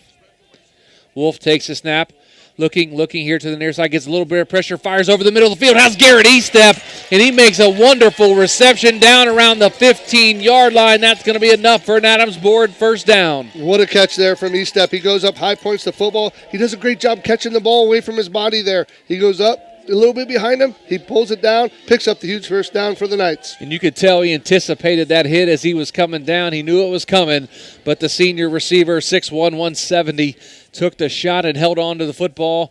They're saying it was at the 16-yard line. But anyway, enough for a first down for the West Holmes Knights, who leads 41-21 with 7:40 to go here in the football game. West Holmes in control, leading by 20. Two receivers here to the near side, two on the far side. Receiver now comes in motion here to the near side. Wolf takes a snap, rolls here to the near side, takes off running, has a wide open field in front of him. He's at the 10, at the 5, into the end zone. Touchdown, Mason Wolf from 16 yards out for the West Holmes Knights. And now 47-21. That's what you like to see out of your quarterback. He rolls right, nobody's open. Great job by the offensive line. They sustain their blocks. He sees the opening, he takes it, powers the football into the end zone. Great run by the junior quarterback, Mason Wolf, on his first career start for the West Holmes Knights. Found some open field, took advantage of it, and powered his way into the end zone to extend this lead for the West Holmes Knights, with the extra point upcoming from kicker Nick Ginsberg. Jeffries, the holder, the snap, the hold, the kick. It is up, and it is good. 48-21, West Holmes all over Rocky River. 7:21 to go here in the football game. Back to Cloverleaf High School after this on Z Country 99.9. Tailgating season is here, so why not do it in style with a new vehicle from Parkway Chrysler Dodge Jeep Ram in Dover. Bring your trade and ask about great financing options on any car, truck, or SUV on the lot. Joel and the Parkway Chrysler Dodge Jeep Ram team will help you shop and find the best deal for you. No hassle and no stress. Fall is the perfect time for a great deal. Your way, the right way. Visit Parkway Chrysler Dodge Jeep Ram.com and drive forward.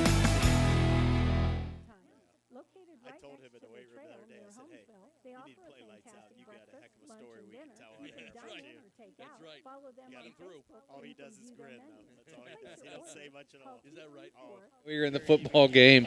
West Holmes 48, Rocky River 21. I think I'm sitting next to a hound dog beside me here in the booth. Travis McClellan, Adam Saweski on the sidelines. We'll check in with Adam here in just a little bit. But West Holmes gets on the board with an 18-yard run by Mason Wolf just a moment ago. The kickoff fielded back about the 9-yard line by Beebe. He cuts field, and now he's going to be dropped inside the 15-yard line is number 47, John Beebe, on the return for Rocky River, but that's where they'll start. 1st and 10 at about their 14-yard line. Tackle there by number 44, Jack Marmette, the 6'3", 200-pound sophomore. Great contain there, gets him on the ground. Going to make the ball inside the 14-yard line there. They're going to make him drive the length of the field. head down to the sidelines and chat with Adam Saweski. Adam, the Red Sea parted there for Mason Wolf on that last touchdown run. Yeah, that was. It was a great run by Wolf. He waited. He was obviously looking. He saw his receivers were all covered and took it himself, and the field was wide open. 1st and 10 at their own 14-yard line for Rocky River. 3 receivers, going to be a jet sweep here by Beebe. He takes it at the 15 and going to be swarmed under right at the line of scrimmage, led by number 8, Garrett Estep, for the West Holmes Knights. Bring up 2nd down. Fundamentally sound football there from the Knights. They see Jet coming. They string it along all the way to the sideline, and then somebody steps up and makes the tackle. And number 8, Garrett Estep, the 6-foot, 170-pound senior, saw him make the nice catch. Great tackle there. A quick Romig Agency scoreboard update. Dover now leads Kinston 24-7. Connor McGarry with 2 touchdown runs. T.C. Malk with a touchdown run as well for the Tornadoes. Looks like they will advance to the regional finals, probably to take on Chardon next Friday night, as Spees tries to fire it out to the far side to his intended receiver, Patrick Lang, incomplete. Going to bring up 3rd down. Missed him wide there, Joe. He was open, but just a little errant throw out of bounds. 3rd down and long. Money down here for the Knights. They get the ball back. They might be able to score again. More of a Romig Agency scoreboard update. Padua Franciscan ties the football game up with Holy Name 21-all in the 4th quarter. Chardon leads Canfield 27-14. Of course, we saw Chardon last year in a very cold and windy football game at Chardon. And you saw Canfield this year, Travis. I did. Interesting matchup. Did you expect a close game like that, 27-14 between those two? I thought it would be really close. You got the power of the run game, running the wing tee out of Chardon. They do what they do, and they do it well. There's nothing fancy, but they're saying, here we are, stop us. Now, on the other hand, Canfield's big up front, but they got that quarterback. He's a junior, Brock Lowry. I think he's a Division I kid. He can really spin it. He can run the football. I really expected a good football game up there. Yeah, interesting score there for Chardon and Canfield. Of course, the winner of that game takes on the winner of the Dover-Kenston game. Looks like Dover's going to win that game. Still in the 4th quarter, though. Dover leads 24-7. Here we have 48-21. Rocky River trails West Holmes, and we have about 6 minutes and 30 seconds to go here in the football game. West Holmes probably going to advance on to the regional finals next week between and take on the winner between Holy Name and Padua Franciscan.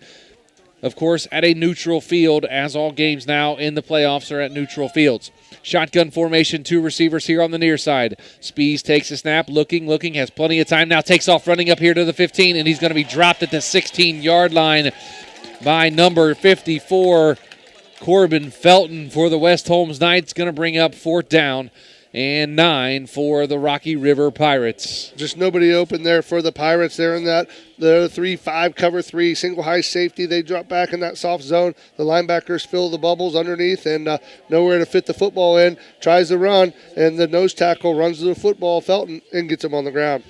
Under 6 minutes to go here in the football game. West Holmes 48, Rocky River 21. As we have a late substitution onto the field for Rocky River.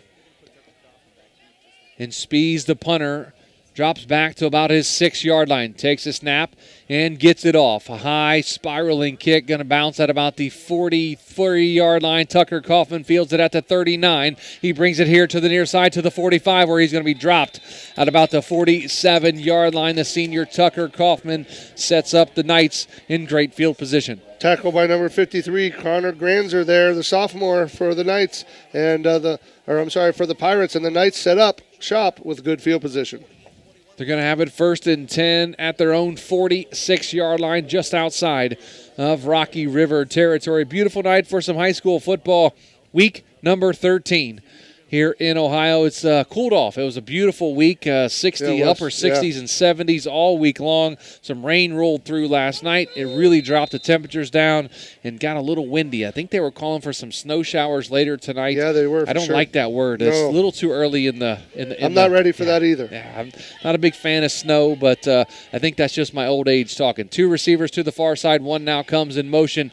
They're going to hand off here to West Holmes, as looks like we have maybe a backup or 2 in the football game. Number 29, that's going to be Quinn Cornwell, the sophomore 6-footer, 160 for West Holmes. He's into the football game to run the football for the Knights. They have it 1st and 10 inside Rocky River territory at their 43-yard line.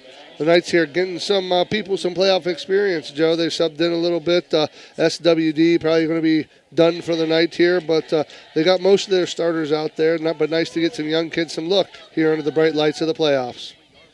Again, Cornwell at tailback with Mason Wolf at quarterback. Cornwell goes in motion to the far side of the field. He's going to fake it, and he fires back here to number 4, Pritt. He's out here to the 40, to the 35, strips out of a tackle, but there is a flag down on about the 40-yard line. 2 flags down. There's going to be a hold or a block in the back against West Holmes. Yeah, block in the back there. Looks like number 77 is going to get caught with his hand in the cookie jar. The right guard, Lane Dye, 6'2", 215-pound junior, gets him in the back. It's going to back up. Landon Dye on the block in the back for the West Holmes Knights. Going to back him up. Is that a spot foul? It is a spot foul, and they're going to back him up here. But nice catch and run there by Pritt, but wiped out by the yellow hanky. 4:41 to go here in the football game. West Holmes all over Rocky River, 48-21. Division III, Region 10 high school football playoff action. You're listening to Big Z Sports, of course, right here on 99.9 WTUZ and our stream on YouTube. Thanks to Claxton Communications, Parkway Quick Lane, and Kent State Tuscarawas as the handoff is to number 5. Ooh. Nope, that's Cornwell, excuse me. And he gets thrown to the turf. Going to bring up 2nd down. Tommy Beebe with a vicious tackle. Ooh, he come in there, looked like he was shot out of a rocket. Like you said, he's Division I linebacker, and he showed us why right there, Joe. Going to play his football at Wake Forest. Of course, can't sign officially until December. Middle of December, I believe, is National Signing Day, but he is verbally committed to Wake Forest to play football and play linebacker for the Demon Deacons next year. 3:51 to go here in this football game. 48-21, West Holmes leads as Shear goes in motion here to the near side. Wolf takes a snap. Going to be a little middle screen again to Sawyer Pritt. He has it out here to the 40. Cuts back to the 30. To the 25. He's going to be brought down at about the 20-yard line for Sawyer That's going to be Pritt. a late one, Joe. And we're going to have another late flag. That's going to be on 47. John Beebe come in late and hit Pritt after he was down. That's going to tack on the big 15. Is that going to be 15 or half the distance or inside the 20? They're inside the 20. That would be half the distance, yes. Going to be half the distance and going to take it down to about the 9-yard line. Good catch. Big run there for Sawyer Pritt.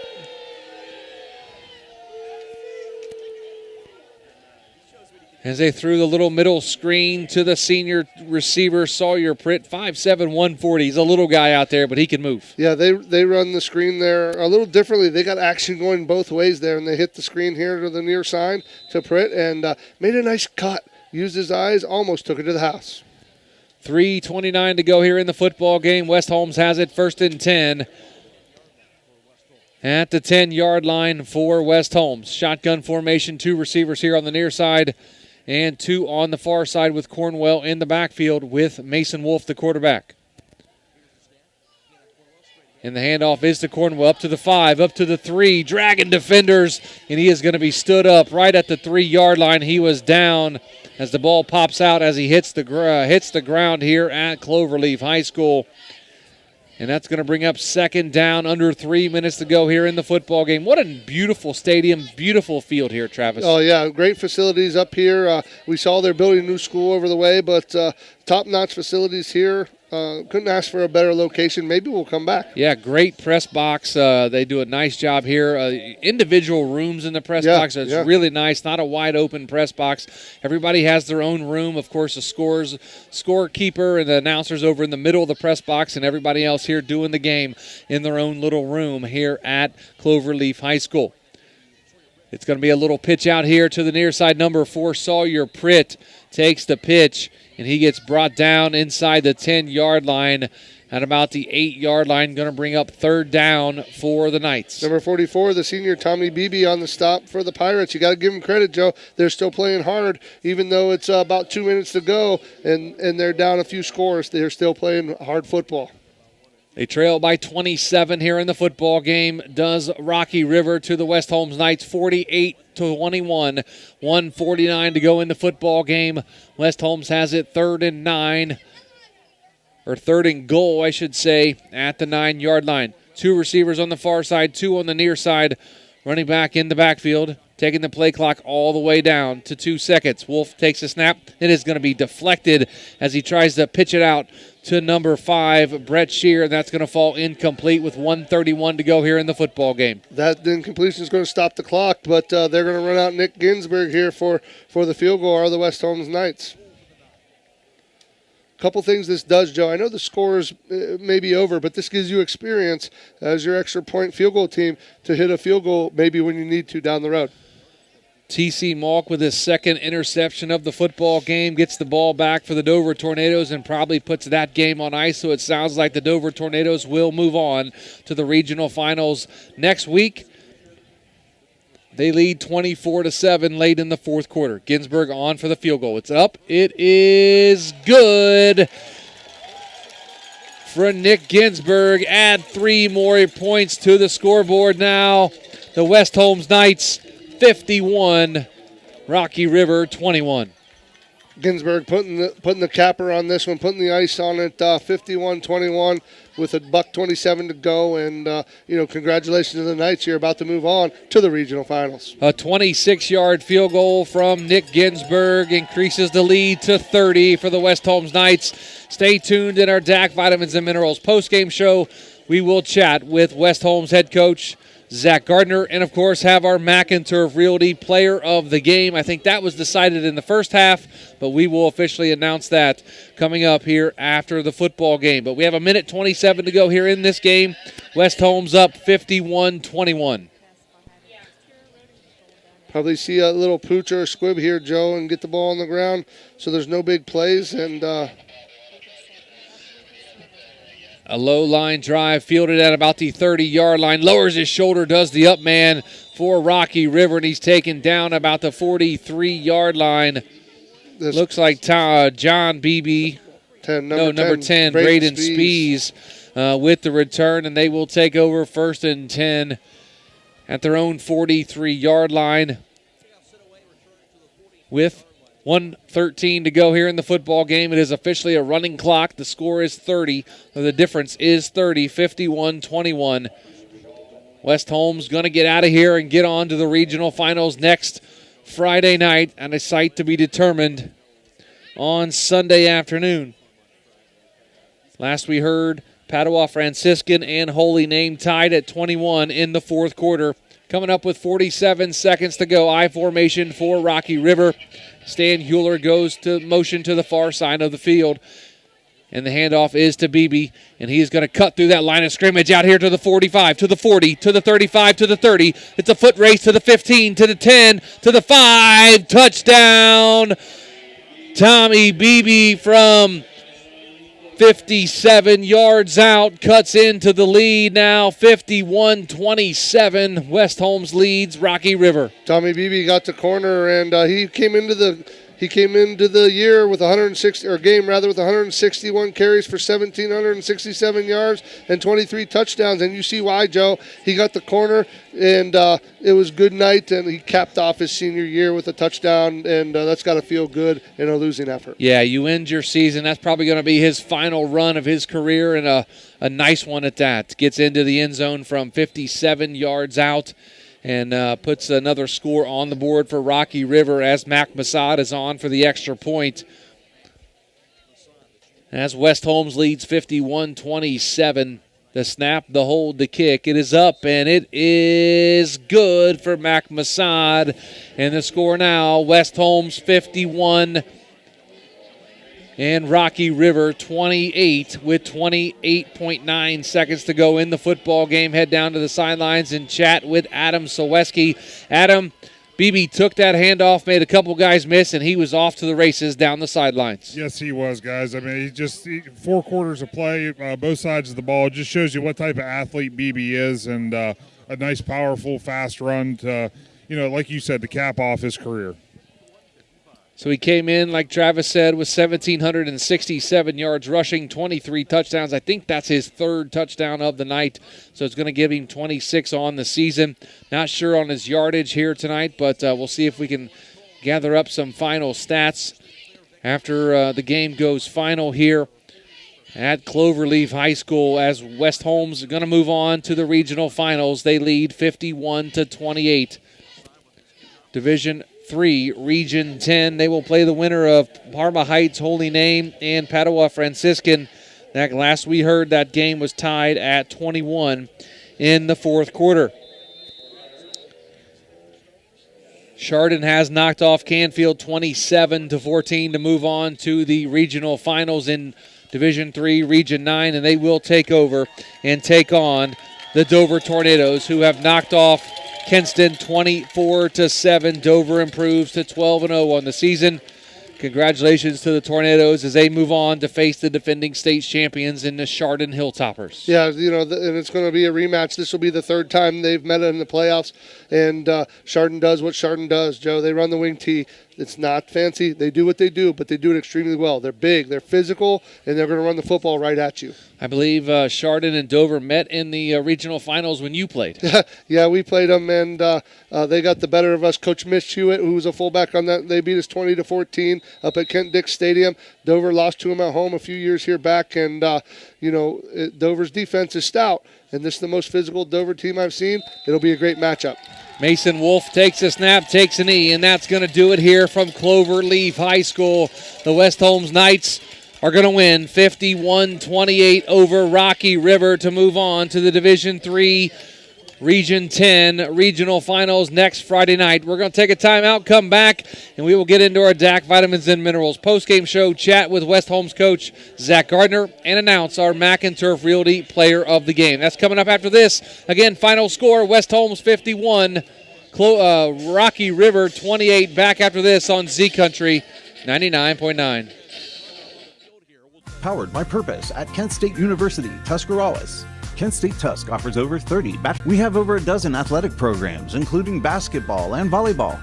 Student life is diverse with over 20 extracurricular student clubs. Our nursing and technology programs are some of the most sought after in the area. Staying local is the most cost-effective way of obtaining your degree. Define your own success. Powered by Purpose at Kent State University, Tuscarawas. Hey there, sports fans. When it comes to taking care of the vehicle that transports your team, you expect it to be done with speed and accuracy. This is Phil Miller from the Parkway Quick Lane. When it comes to servicing your team's vehicle, let my team at Parkway Quick Lane deliver you the winning combination to keep your vehicle on the road and safe. If your vehicle needs to get off the sideline and back in the game, visit the Parkway Quick Lane for your next service appointment.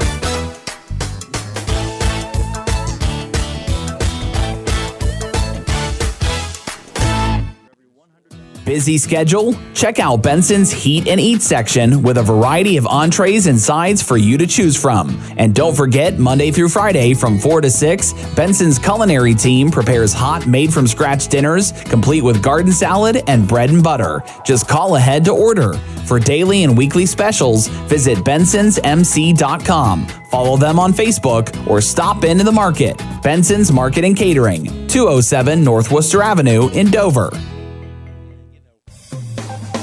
Hi, I'm Zach Motice with the Tuscarawas Insurance Agency. For all your auto, home, farm, and business insurance needs, contact our team at the Tuscarawas Insurance Agency or stop in and see us at one of our locations in downtown New Philadelphia or Sugar Creek, providing excellent service to the Tuscarawas Valley since 1885. Here at the Tuscarawas Insurance Agency, we'd like to wish all of the area athletes and teams good luck this fall.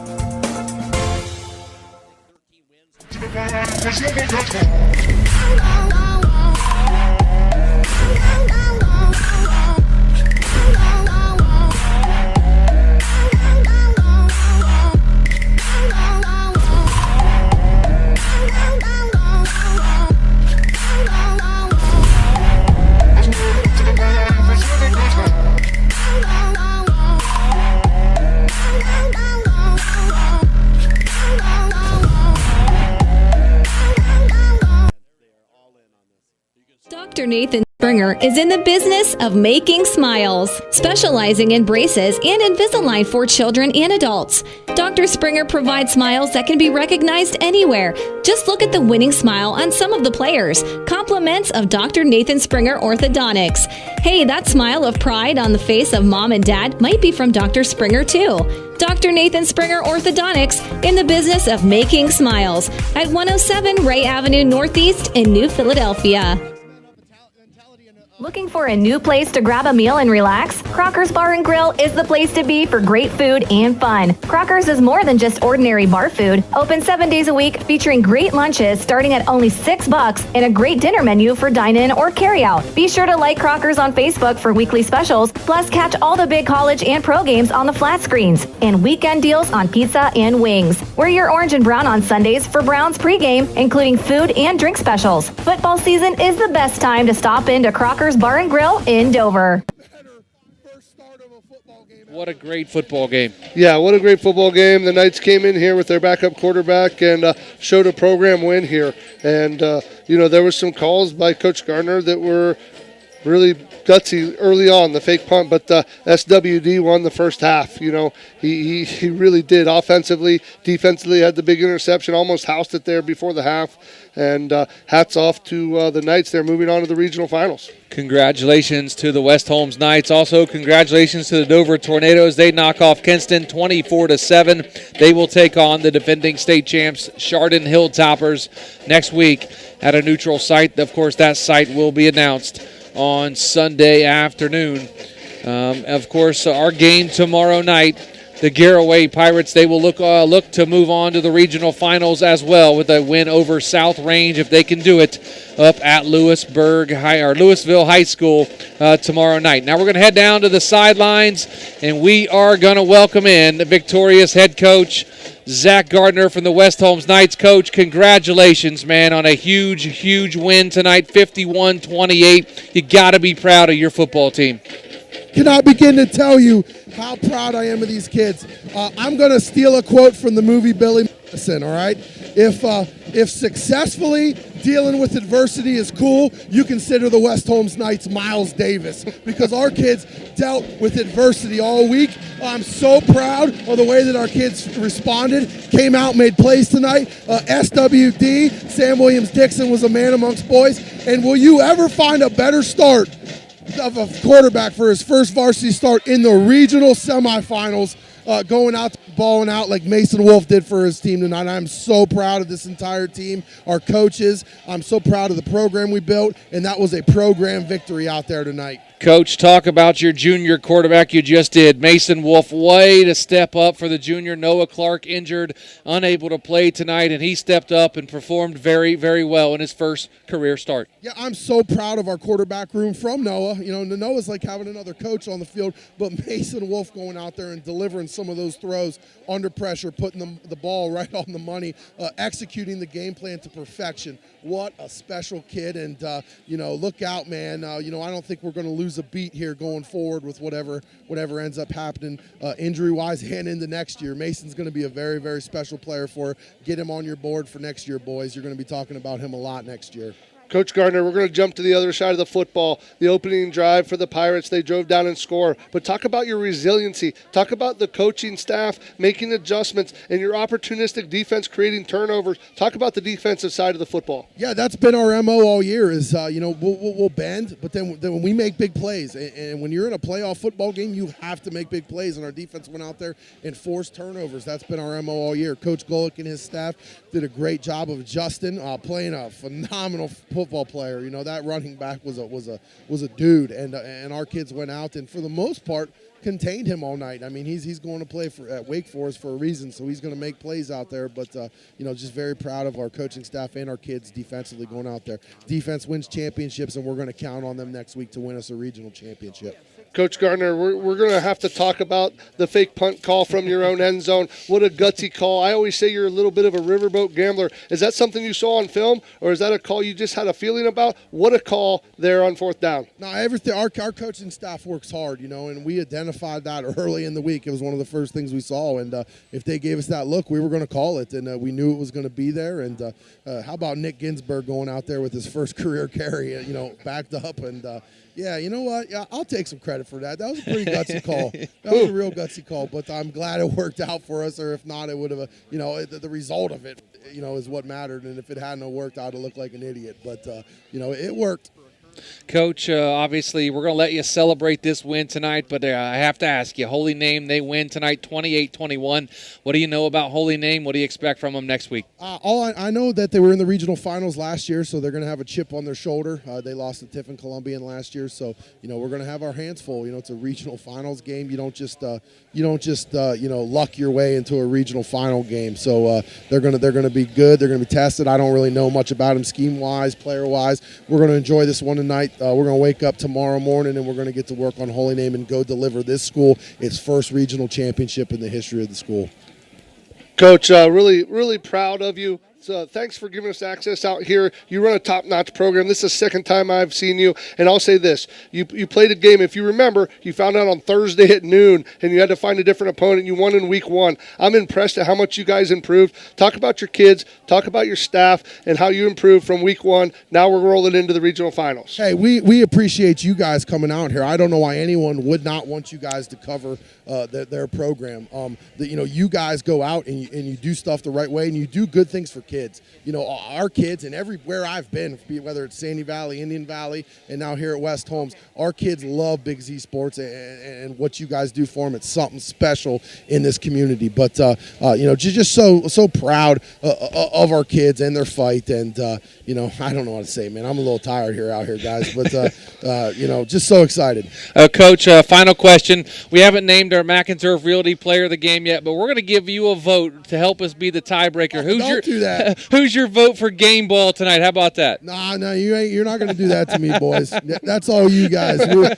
We had the entire program deserves a game ball tonight. Give it to the entire West Holmes Knights. Absolutely, Coach. Congratulations. Good luck next week in the regional championship, and go get them. Thank you so much. That's Zach Gardner, the West Holmes Knights coach, joining us here on our DAC Vitamins and Minerals post-game show, and he's fired up. You could tell that, Travis. Congratulations. They work hard, and, one thing, Zach, I know about Zach playing ball with him in high school and watching him through his career is he's a player's coach. He gets fired up. He gets rowdy. He's emotional. He really integrates himself into these kids and their lives, and he really cares so much, and that's what comes out here at the end of the game there. He's just so proud of his kids. They work hard, and they play good football. They do, for sure, and what a great effort tonight for the Knights as they advance to the regional championship next Friday night to take on Holy Name, and that will be a fun one. And, of course, a location to be announced on Sunday afternoon, but huge win for the Knights. Yeah, giant win for the Knights. You come into a regional final, you want to be healthy. You didn't have your senior, your quarterback, your leader. You come in with your backup. And so everyone steps up a little bit, He played well. SWD played well. Offensive line, you got to give credit. The game's won up front. This is a truly, I don't want to do coach speak, but this is a program win. The Knights showed you they're a full team. We're going to take a quick break, come back, and we'll announce our McInturf Realty Player of the Game, wrap this up, and kick it back to the guys in the studio. And we, again, have a final score, West Holmes 51, Rocky River 28. Back to wrap it up after this on Z Country 99.9. Since I've been with Kaufman, the last 4 years has been incredible. They've given me the resources and the knowledge to grow my business. I actually just got the position of accounting assistant, so I've been able to move up in the company. Kaufman is a community of service representatives. We are not a company of sales agents. The service aspect is number one.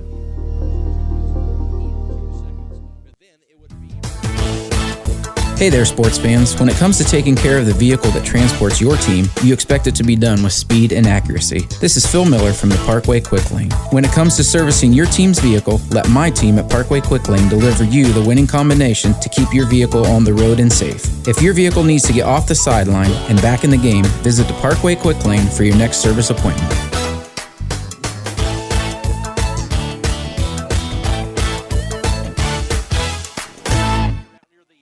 Powered by Purpose at Kent State University, Tuscarawas. Kent State Tusk offers over 30 bachelor's and associate degrees. We have over a dozen athletic programs, including basketball and volleyball. Student life is diverse with over 20 extracurricular student clubs. Our nursing and technology programs are some of the most sought after in the area. Staying local is the most cost-effective way of obtaining your degree. Define your own success. Powered by Purpose at Kent State University, Tuscarawas. WTUZ. 9:28 to go here in the third quarter. Shotgun, two receivers on each side. Sam Williams-Dixon in the backfield with Mason Wolf. Wolf takes a snap, looking, fires over the middle field, has Sam Williams-Dixon. What a catch at the 40, the 50. Guess what, folks? You strike up the band because that's going to be a touchdown. 77 yards from Mason Wolf to Sam Williams-Dixon. Now back to the field with Joe Geckler and Travis McClelland. Welcome back. The West Holmes Knights 51, Rocky River 28. The West Holmes Knights move on to the regional championship, Division III, Region 10. We already talked to head football coach Zach Gardner. We're going to now announce our Mac and Turf Realty player of the game, and he's joining us on the sidelines, and he wears the number 2, making his first career start here for West Holmes, and one junior quarterback, Mason Wolf. Mason, we talked right when you guys were warming up, and I said go out, don't try to do anything too much. Go out and do what your teammates ask you to do, and that's exactly what you did tonight. 4 touchdown passes, 1 touchdown run. It's got to feel good in your first career start. It feels amazing. The way my team went out and helped me play on my first career start, they played amazing. Couldn't ask for more, better teammates. We're going to talk about little poise here, and we talk about the confidence Coach Gardner instilled in you, and what was the message through the week? What the play that stood out to me is you were backed up in your own end in your end zone, or into your end zone, and you threw that fade down the sideline. It wasn't a complete pass, but talk about the confidence that you had coming in, and the confidence that Coach Gardner gives you. Well, the way Coach Gardner and Noah Clark both helped me out through the week, I knew I was going to come in and we were going to dominate how good our team is, and I have so much confidence in my players, and I'll do anything for those boys. Mason, when you're back there playing quarterback, obviously Noah got a lot of the snaps this year. You got into some football games, but you didn't start, especially never expected to do that in a regional semifinal game. But when you have a number 24 back there, how easy does that make your job? Oh, Sam's a playmaker. If you give him the ball in space, he does very special things, and he can turn low plays into big plays very easily. Well, Noah, Mason, man, congratulations on the big win tonight. You got the first one under your belt. Now you head on to the regional championship. What was the message Coach Gardner said to you there at the end of the game? He just told me how proud he was for me to step in, and we have some stuff to learn still, but we're going to keep going and get better tomorrow on film. Well, congratulations and good luck at the regional championship next week, and we can't wait to see you play again. Thank you.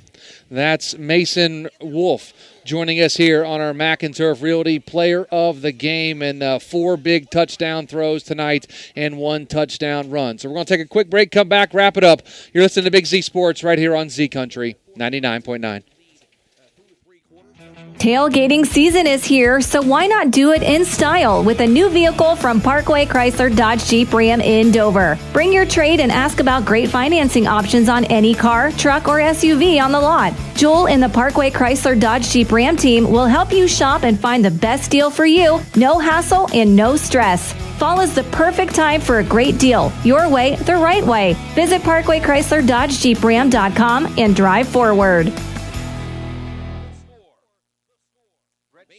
Sam Williams-Dixon in the backfield with quarterback Mason Wolf.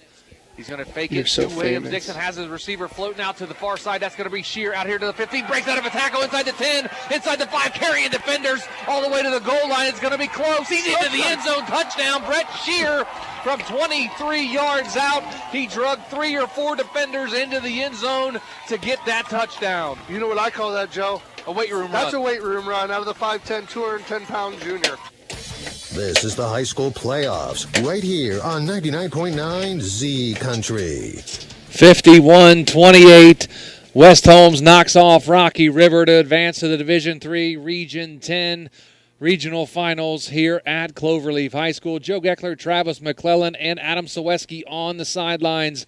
And Adam, head down to you one final time tonight. I know your hands, they look blue from here. Did you pick up like a blue icy or something? Well, I'll tell you what, it's actually not too bad, even though I hate to say it, guys. I see the S words flying around out here. Oh, I see the snow. No. Hold your tongue. Yeah. What? I know, just little flurries, nothing too crazy. Sure, it's not dandruff flying around? It may be. Okay. Confetti. Well, Adam, your final thoughts here tonight. What an impressive performance by the Knights all the way around, from first career start from Mason Wolf to Sam Williams-Dixon. The defense played really well tonight. What a great win for the Knights. I'll tell you what, when you guys talked to Coach Gardner, I think he summed it up best. It was a West Holmes victory tonight because all aspects of that team took care of business. They did what they needed to do to take care of that regional semifinal tonight, to move on to the Elite Eight, and boy, they're an exciting team to watch. They are for sure. Great job as always, Adam, and check Adam out on social media.